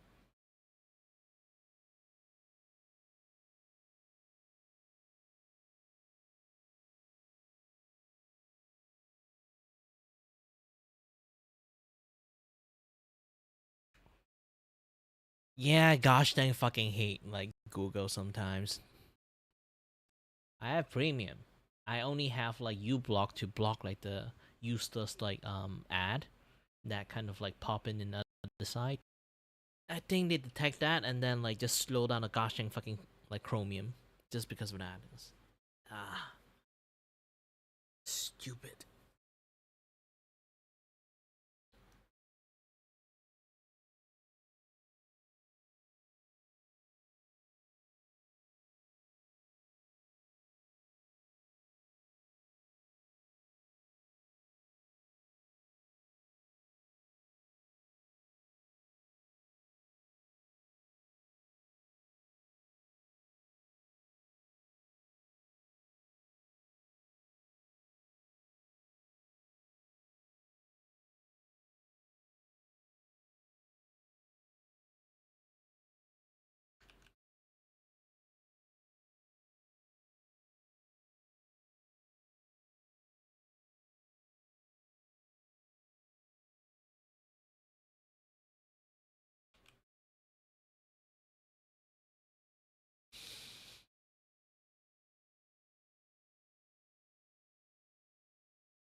I do that too, but it's more like just the lineup.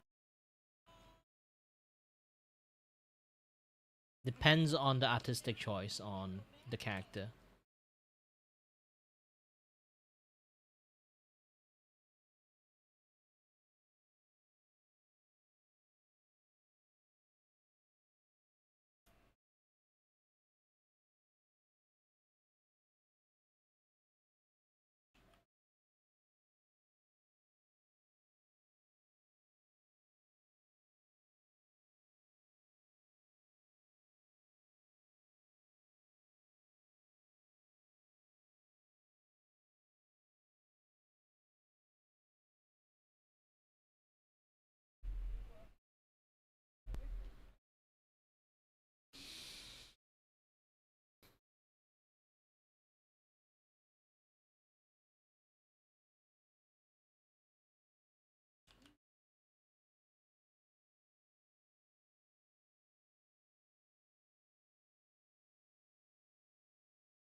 Like I say again, they only got limited amount of stuff, but actually, there's a way for them to save the kind of like save money for it. Is they literally either draw them in the same like plastic sheet they were drawing on, or they actually draw in a separate plastic sheet until they actually touch the item. So the moment they touch the item, you can notice the visibly like the entire item kind of like jitter in frame, like they shift a little bit like movement. It's like either they kind of magnet to the character hand, this and that other stuff, because they remove that particular layers for that object. It kind of like frame that they are going to when the moment they are going to interact it with the object is drawn in the same frame as the characters, so they save more money that way. But they can't always do that shit, is because like it looks like fucking obvious. So they usually just draw them in a separate frame until they interact. Because like the object itself, especially when you're going to interact it in the first place, your character might be in the other place. It's not going to touch the object at all. But at the end of the scene or in the middle of the scene, he's going to touch it. So they're going to have a separate frame laying on there, just there. So like they can keep animating character without keep drawing the object over again and again and again and again and again and again in the same ass frame when you keep animating the character.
What? It's 3D. What do you expect?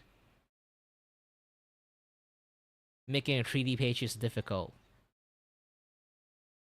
I can attest to that because I am a 3D animator first and 2D animation later on. Yes, you kind of like the more I talk, the more how unbelievable I am. But yeah, I am knowing quite a lot of stuff when it comes to drawing, because I want to make my own Kingdom Heart anime. Okay, Kingdom Heart anime doesn't really exist. I learned to draw just because of that. But also at the same time, as time passed, my hand is fucked up. I actually used to be left-handed. Now I'm using my right hand to draw. It's because I have something like a, call it ganglion. Yeah, ganglion like happened like in my like wrist. It was pressing on my nerve. It makes it like really hard to move properly. So like I end up like abandon my drawing career and went ahead and become a engineer. Yes, I study engineering. So I study engineer.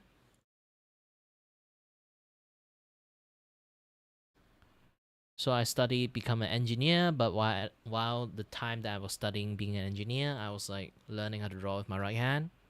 It is a very weird it was like a very weird moment, because like here's the thing, like when you learn how to draw with your other arm, weird shit happen, because like your drawing right now is legitly going to say way better than your left hand one, because as time passed, but you will still feel like something is odd, because like it's not Your muscle memory, everything is in here most of the time. So you feel like every single time when you finish a drawing with your right hand, you feel like something is not right. Pun intended.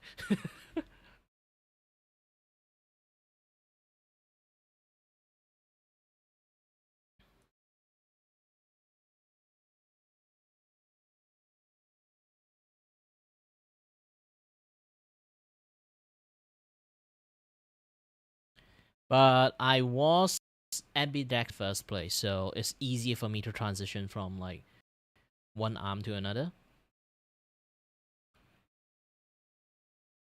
Because like those kind of rumors, or like like when kids talk to kids and stuff, or like people talk to people, like it's like people who are really good at drawing, apparently most of them, all of them are left-handed. I was actually right-handed, but because I heard those rumors when kid, so I practiced myself to draw with my left hand, to write with my right hand, so it doesn't look weird when I write with my right hand.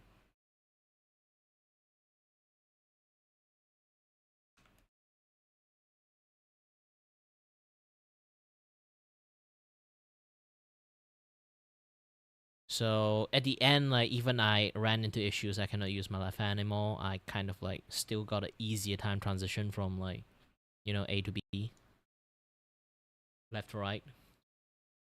So not too much of issues there.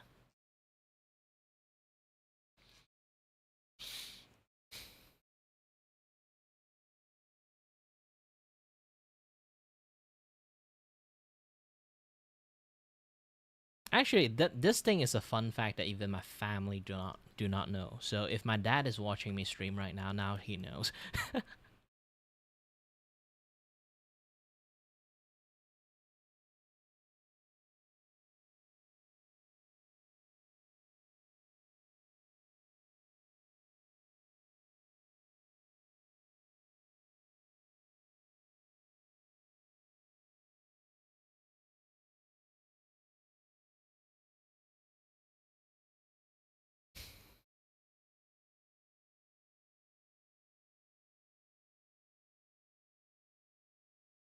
But yeah, I did study like engineering. So if anyone actually have like some engineering homework to want to ask me this and that other stuff, you guys can actually ask me.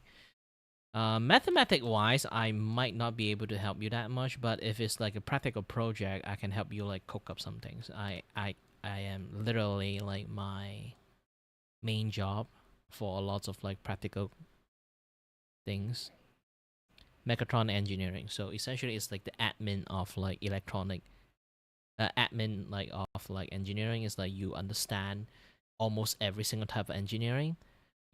I know how to do I/O programming. I know mechanical engineering stuff. I know electrical and electronic engineering stuff. I basically, since I know both things, I also have to learn a little bits and piece about robotic.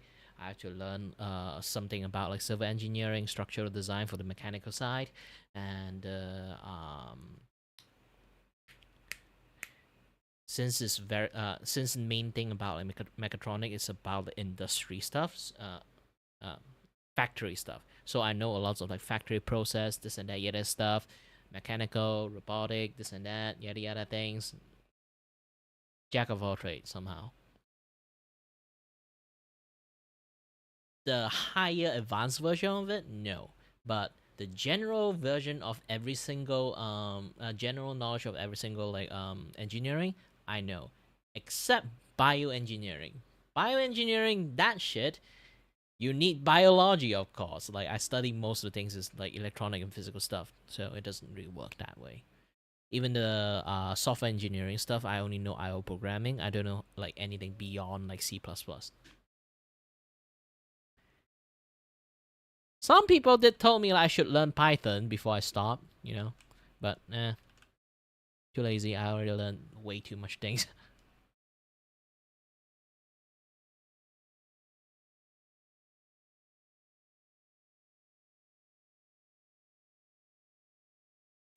But later on, again, like one of the reasons, okay, I am while I study, I actually was a diploma graduate on like mechatronic engineering, and then like later on I went on study like degree for engineering, but end up like I dropped out halfway. I mean like halfway, literally. I spent like 2 years on it, and then I'd be like I have to drop out due to like I did say like my ear have issues, right? Around that time, when I studied diploma, that issue's already like slowly surfacing out. I just didn't know what the fuck is happening to me. I thought I was like overwork myself, this and that other stuff. Like it's really hard for me to focus. Sometimes like my entire world is spinning. Also, I thought like I'm dying or something from overwork. So I thought I just like take my time, have a little bit break, this and that other stuff. But it just never works. It's like I'm slowly getting more and more desperate. And back then, I didn't know medically my ear have issues. So it's just I don't know what the fuck is happening to me. The dread and depressing that I have in there is really bad because I actually really do like being an engineer.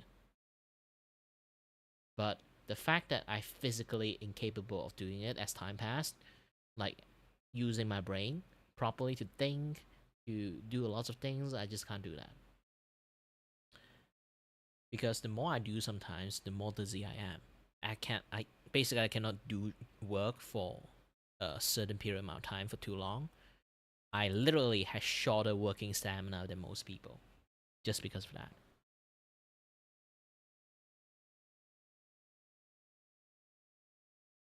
And sadly, I have to abandon the study and maybe find something that I originally was already interested in. I was interested in games and like animation, so I went ahead and study. When I quit studying like engineering, I was super fucking depressed, and actually I decided to jump ship to study something I thought it would have an easier time to do it, art. So I went to study 3D animations. Boy, oh boy, how fucking wrong I am.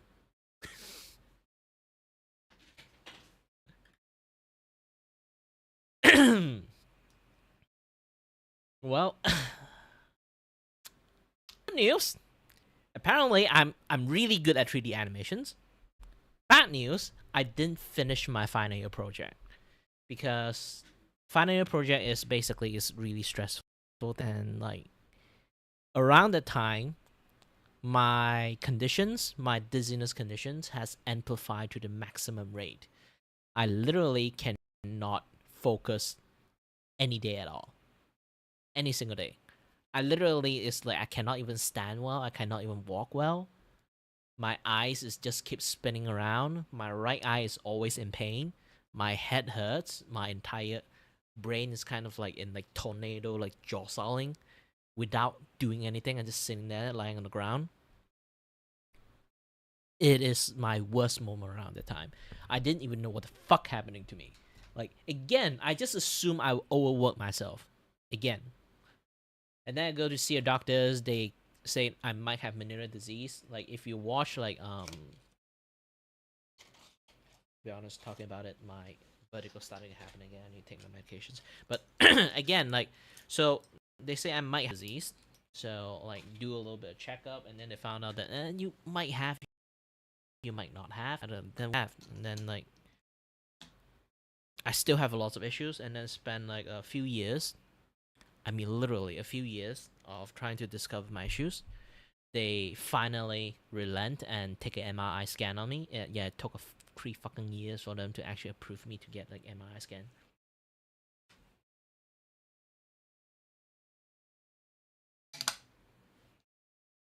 That's the thing. They decided to take an MRI scan to me, and then found out that I have like AICA vestibular loop. That thing is like basically, like say again, blood vessel too long, and then it tangle up with my that thing like tangle up with my ear nervous systems.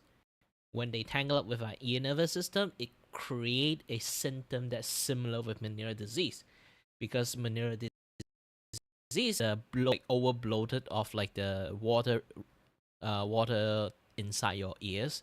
You can't regulate well, so like the water in there like, is like over bloated inside. and it damage your like ear nervous systems. When that happen, you will have a lot of like vertigo, this and that, other stuff, like stuff that happening to me right now. But mine is like so mild in case, even like, but the problem is this thing happens to me 24/7. Venereal disease, when they have that kind of thing, they code because it's kind of like, they suddenly cannot regulate the water inside it, but they can take medications and it will regulate itself. So it's some things is in a way it's not curable but treatable with medications. They can suppress it, and with a good diet, it's going to be doing well.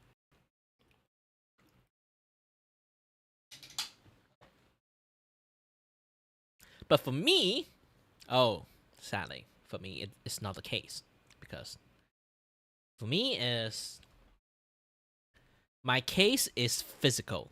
My blood vessel is too long, so it entangled with the ear nervous system, and both of my ear have it. So the doctor do assume that I might have been born with these issues, but this seems to be slightly worse than this. So I have a much more sharper one direction spin rather than like, it's like a whole like two direction spin in the same times. Sometimes it does happen, but really it does happens quite rarely. When it happens, I'm basically fucked for that day.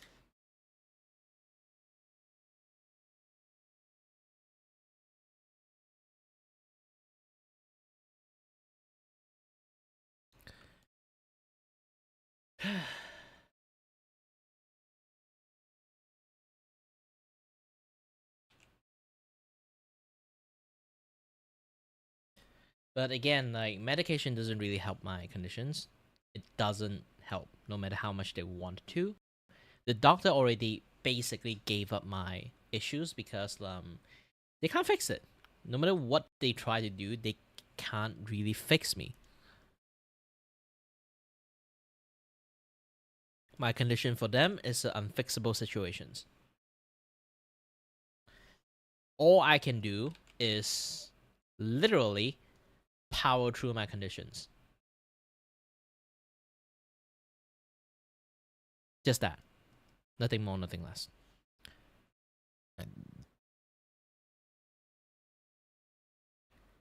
Because it's physical, I don't even have a proper medications to fix it. All I can do is try my best not to trigger my issues. That's the only cure for it. That only treatment for it. Just don't trigger it. But the problem is, I need to survive. I need to work. I need to do stuff. You know, like problem is blood. The act doing thing. The act of actually touching my head. Technically, the back of my head. Okay, I cannot touch the back of my head. I can point at it, but I can't press on it. The moment I press on it, I'm fucked. Immediately start triggering all those kind of things. So again, if you kind of think about it, then how do you sleep? Very fucking horrible, actually. This is why, like, if you guys like look closely to my eyes, okay? Look closely to my eyes. Look at that fucking panda eye bag.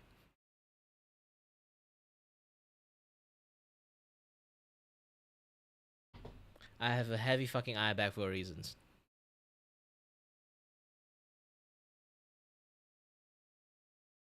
I just can't sleep quite mostly of the time. This is why, like, when I have like audience spend like an entire night just to watch me, I oftenly told them go to sleep. I'm really into other people like sleeping business. When I noticed like, hey, did you just survive the entire fucking night just to watch me overnight? And then they'd be like, yeah, fucking sleep. I immediately turn on my stream, just tell them to go to sleep. The reason for that is literally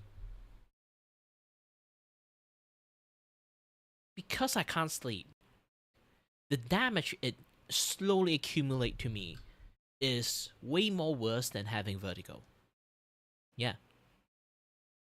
And I can have sometimes I literally can't sleep so much to a point. I really want to sleep. It's like so fucking tired I want to sleep, but it's so unable to sleep due to my issues.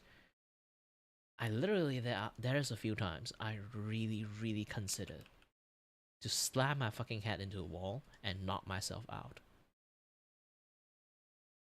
To that point, it's like that delusional. I'm so fucking tired to that point. I just want to sleep. I don't want people to experience that, to be honest. It is so fucking scary.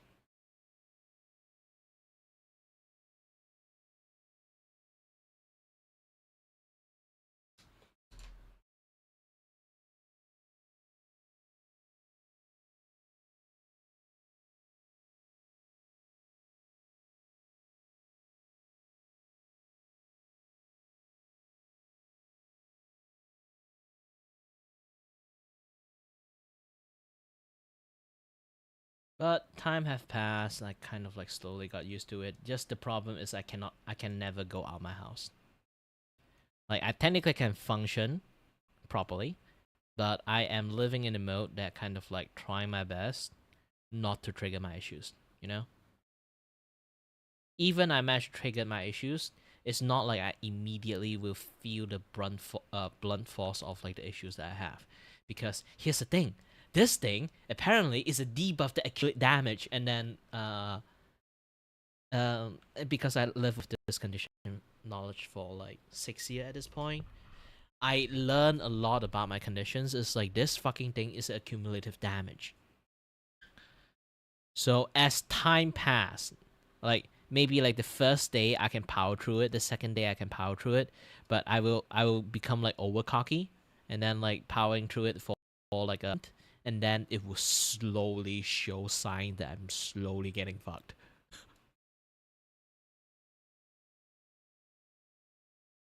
And then as time passed, like the time that took me to recover from my like issues, like getting like shorter and shorter, longer and longer, and then my body's starting to act weirdly, it's starting to get tired much more easily, this and that. Yeah, there's stuff, lots of things will happen in between time, and again, it's not a very fucking pleasant like feelings and stuff, because like as time passed, do you know how foreign it feels when you think that you want to move your arm doesn't move, your other arm moved.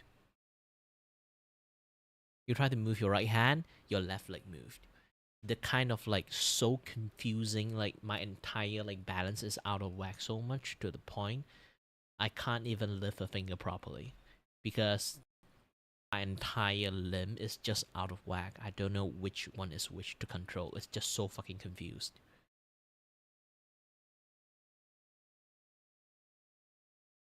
It is scary. I can tell you one thing for sure.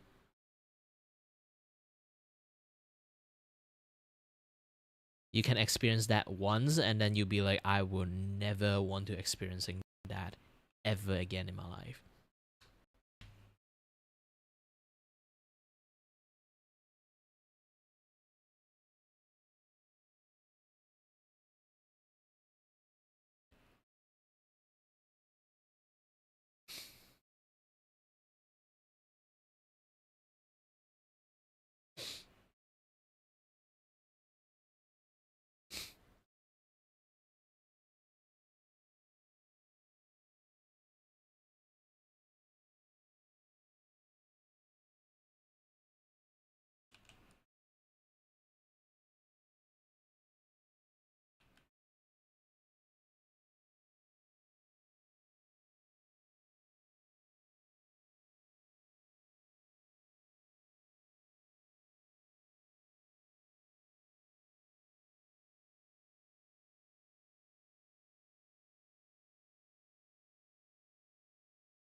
Ironically, it's not green, it's red.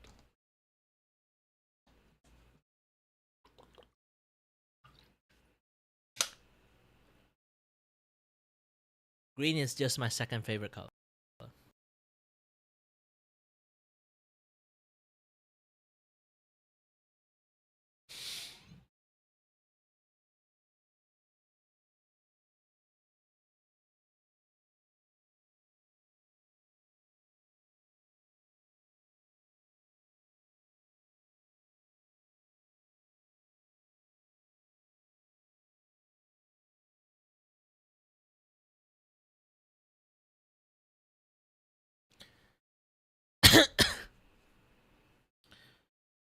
Well, if you really want to say like what kind of red, you can say chrome red is nice, and also that's like the is it maroon? Yeah, I think it's called maroon red. That one is also pretty nice too. Maroon red looks so bright, but also at the same time looks so soft.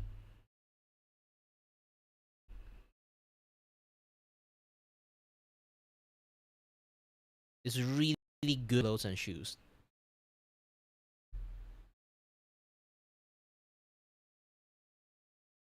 The worst red? Pink.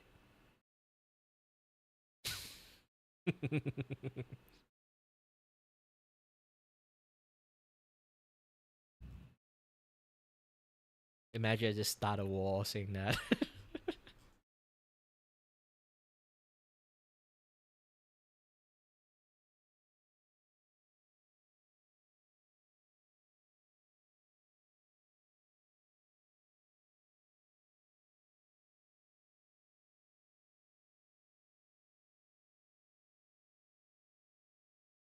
I still remember red versus blue. They have like that conversation about lightish red. Yeah, it's what we normally call the lightish red. Okay.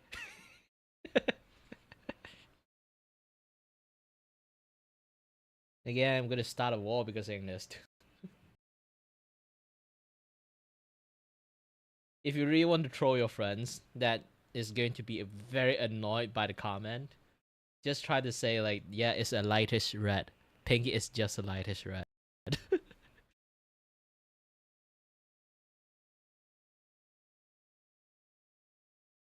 And then they show you like a kind of like pink.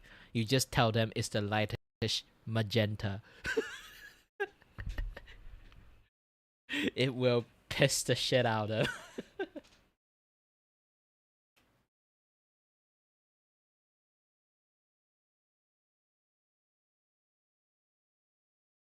But to be honest, if you really want to think about it, pink is not a color that exists, okay? It doesn't exist in real life. No matter what how much you're trying to dream of, okay?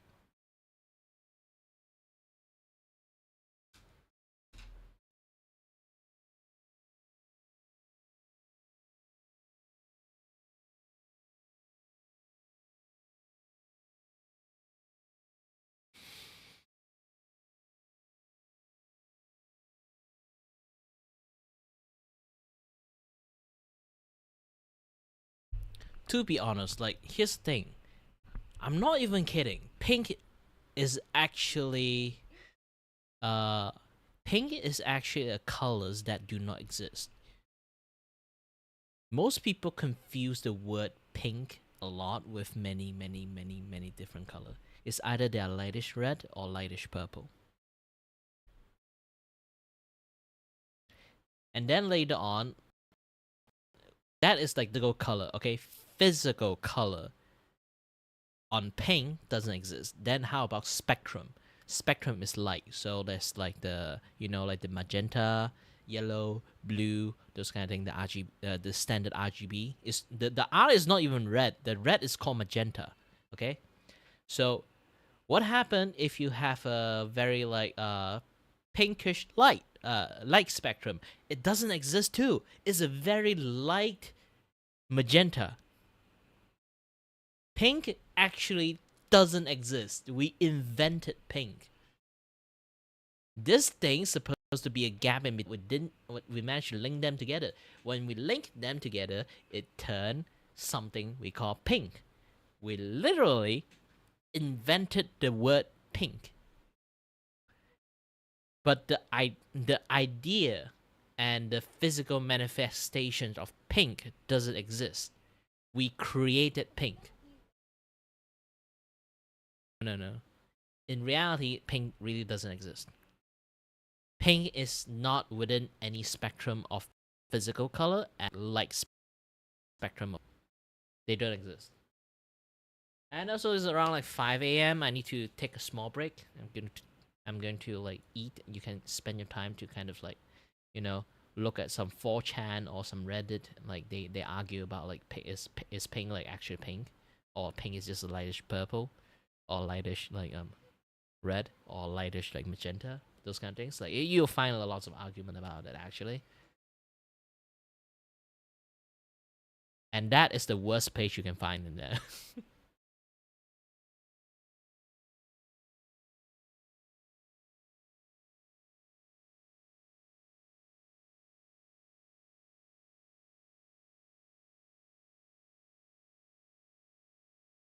All right, I'll be going to eat. Be back soon. Dinner break.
And I'm back.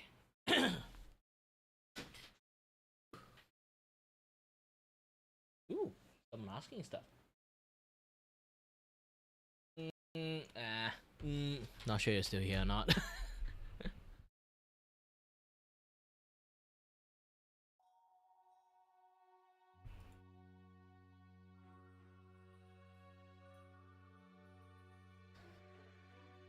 If you're still here, Blueberry, then yeah.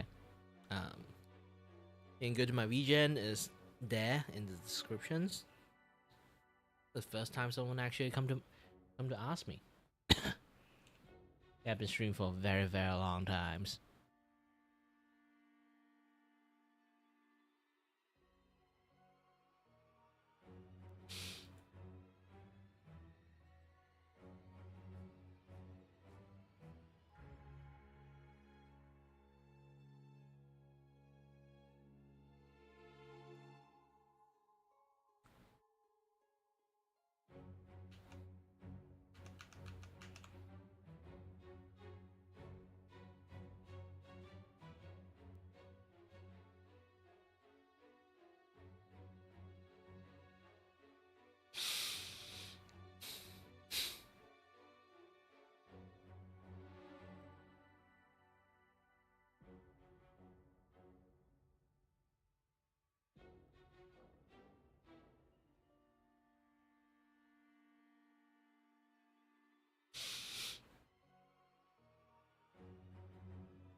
I have to finish everything first and let my client decide it to actually let them draw it on, fill the glasses or not. Always give them two options.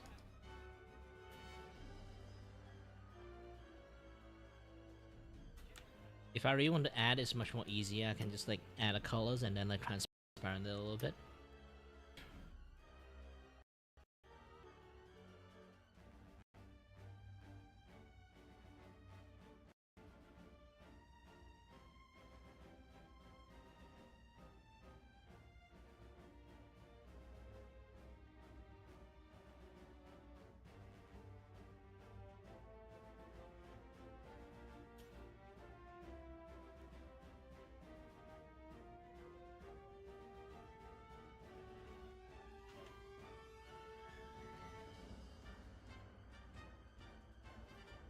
And also, I'm a professional. I do notice like most of the artwork that she requested. I also noticed like one thing is like the glass is also empty. So I also did it on that purpose, for that particular purpose.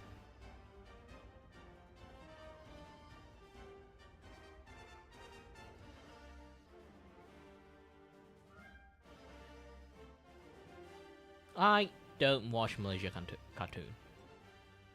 I don't understand Malay.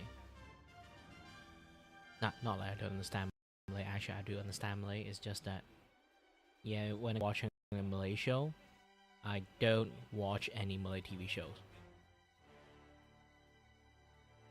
So end up in the sense that maybe like the closest, like the only cartoon I watch that is from Malaysia is just Kampung Boy.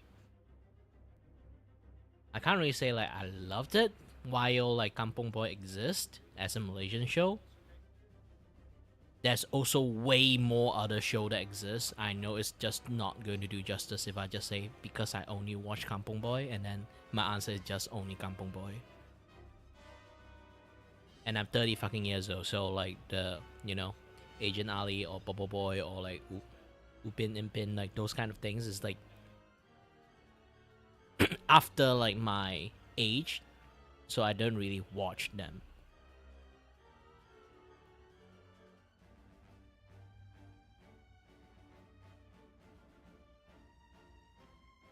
Or I would like more or less like closely you can like say this like Malaysian like cartoon age came too late me. You know? I don't even know what kind of still are existing like around my age aside from Kampung Boy. Like seriously, what kind of cartoon exists around like the era of Kampung Boy? I don't think there is. They have like human TV, like, you know, like kid shows that is like filmed with human. A lot of them exist, but for cartoon, no. The only cartoon I see like in the TV7 is just the Godzilla one. You know, the Godzilla. There's like a Godzilla like TV cartoon, and then there's like the there's the what again? There's a King Kong one, there's a Godzilla one, and then there's like another one that is like something robot monkey, you know, giant mecha robot monkey. I rarely go and look at TV7 because most of my living days is like either looking at Cartoon Network sometimes, but my dad kind of like my mom's and dad like don't want me to watch cartoon, so they cut off the cartoon channels. So I never grew up exactly with Disney, but I still do because like I went to my aunt's house to kind of like watch those things, but still at the end like I not exactly like grew up with that much cartoon. I still watch a lot of cartoon. So if anyone like asks me like what kind of like least like any TV cartoon shows, like maybe like before like 10 years ago or like around like 2000, I can list every single if you ask, I can say like yeah, I watched it before. But I did off from cartoon early age, and then like I spent like later on to catch up like quite a lot of cartoon. by watching those kind of like yo ho, a pirate likes for me site. So I still managed to watch quite a lot more cartoon around that time, but it's more or less like on the recommended, like, you know, like the most mainstream one. Like Dragon Hunter, Troll Hunters, oh, there's a shit tons of hunters now, kind of think about it.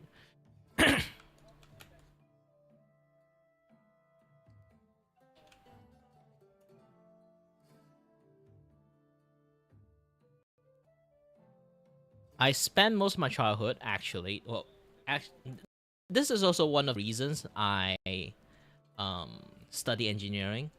I actually spent most of my childhood watching like Discovery Channel and like Discovery Science and Nat Geo, History Channel, like all those kind of like site is all those kind of like Astro Channel. Again, mainly is because I don't have other things to watch aside from that. So I just end up like seeing like channel surfing, and then I see like, ooh, fishes, and then I keep watching a lot of fish, and then gradually I watch a lot of like how it's made, like Animal War, and then like even that like really ridiculous, like I was there when it aired, okay, that really ridiculous like documentary of like about dragons existing in the world. They managed to dig up like a dragon kind of like dragon remains, and then they do a lot of fake documentary about like dragons and that yada stuff. Back then when I was a kid, I thought it was fucking real, but no, it's not. Childhood ruin. Fuck you, Discovery Channel. Is it Nat Geo or Discovery Channel? I forgot which they come from.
What thing, the most annoying thing the beginner used?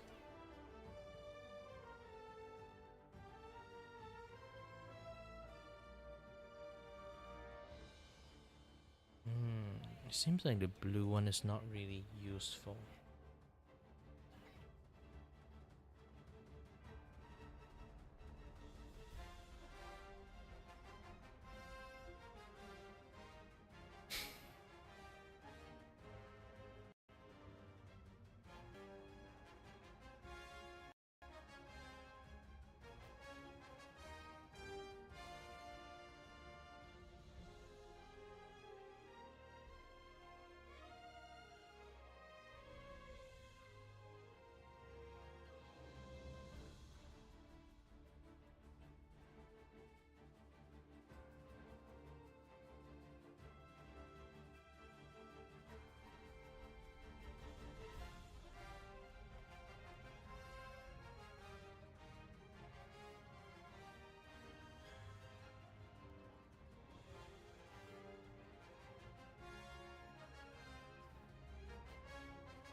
You know why? I think that's too many things in there, so like become like much more slower than I want this to be. At the end, like orange is still the best one. The only reason I didn't use orange is because, you know, she's already orange. Like putting more oranges, I'm not sure it's going to work. What?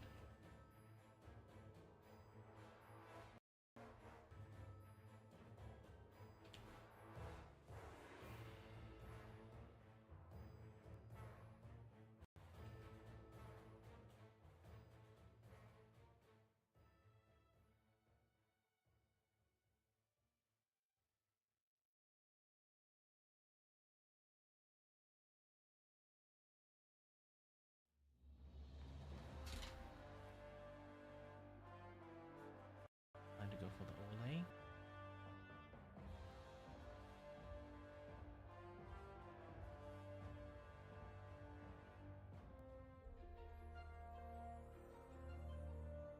Yeah, the overlay didn't work, and I have to go from usual. If overlay never works, I either go for screen or color dodge, ventral color dodge.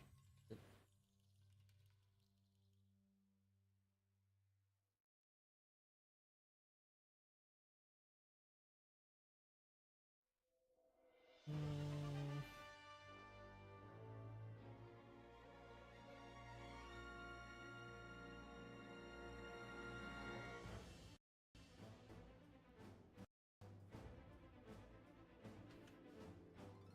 all dodge gives this a specific glow kind of like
depends if you want to reply me or not. That would be swell.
Too bright, I did some just.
Hot posh.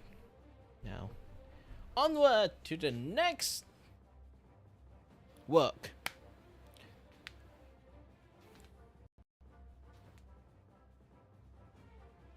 I got lots of work to work with.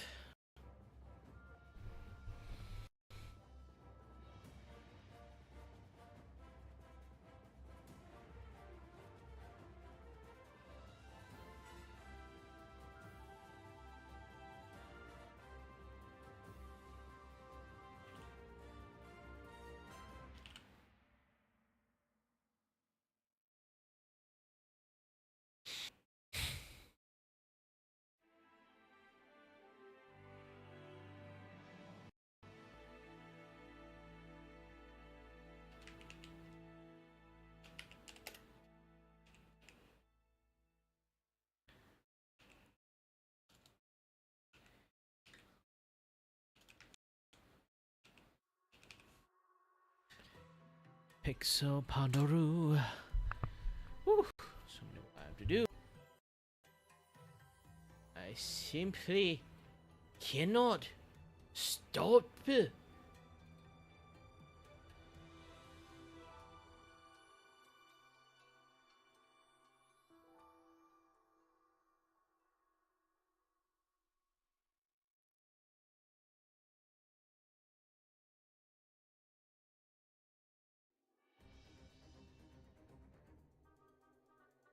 Yeah.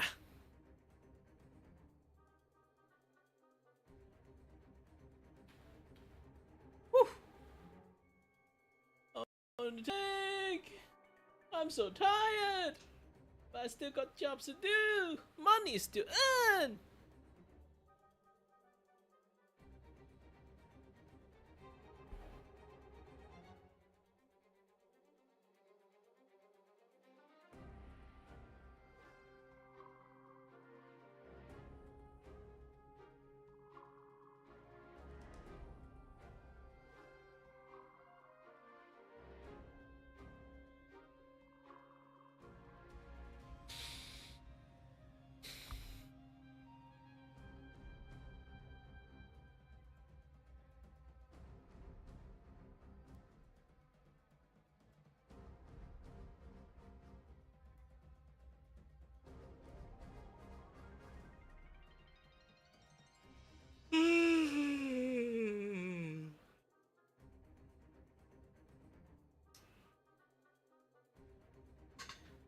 So fucking tired. I'm so fucking tired. But I need to draw at least the sketch, okay?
Pixel patoru, pixel patoru, pixel patoru.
I'm going to take a break in between. Just get it. Not. No. I can't even talk properly right now. Anyway, thank you very much for dropping by and watching. And guys, stay healthy, stay safe, and stay tuned on the next stream. Bye-bye. I still haven't really clicked to it yet. Okay. Bye-bye.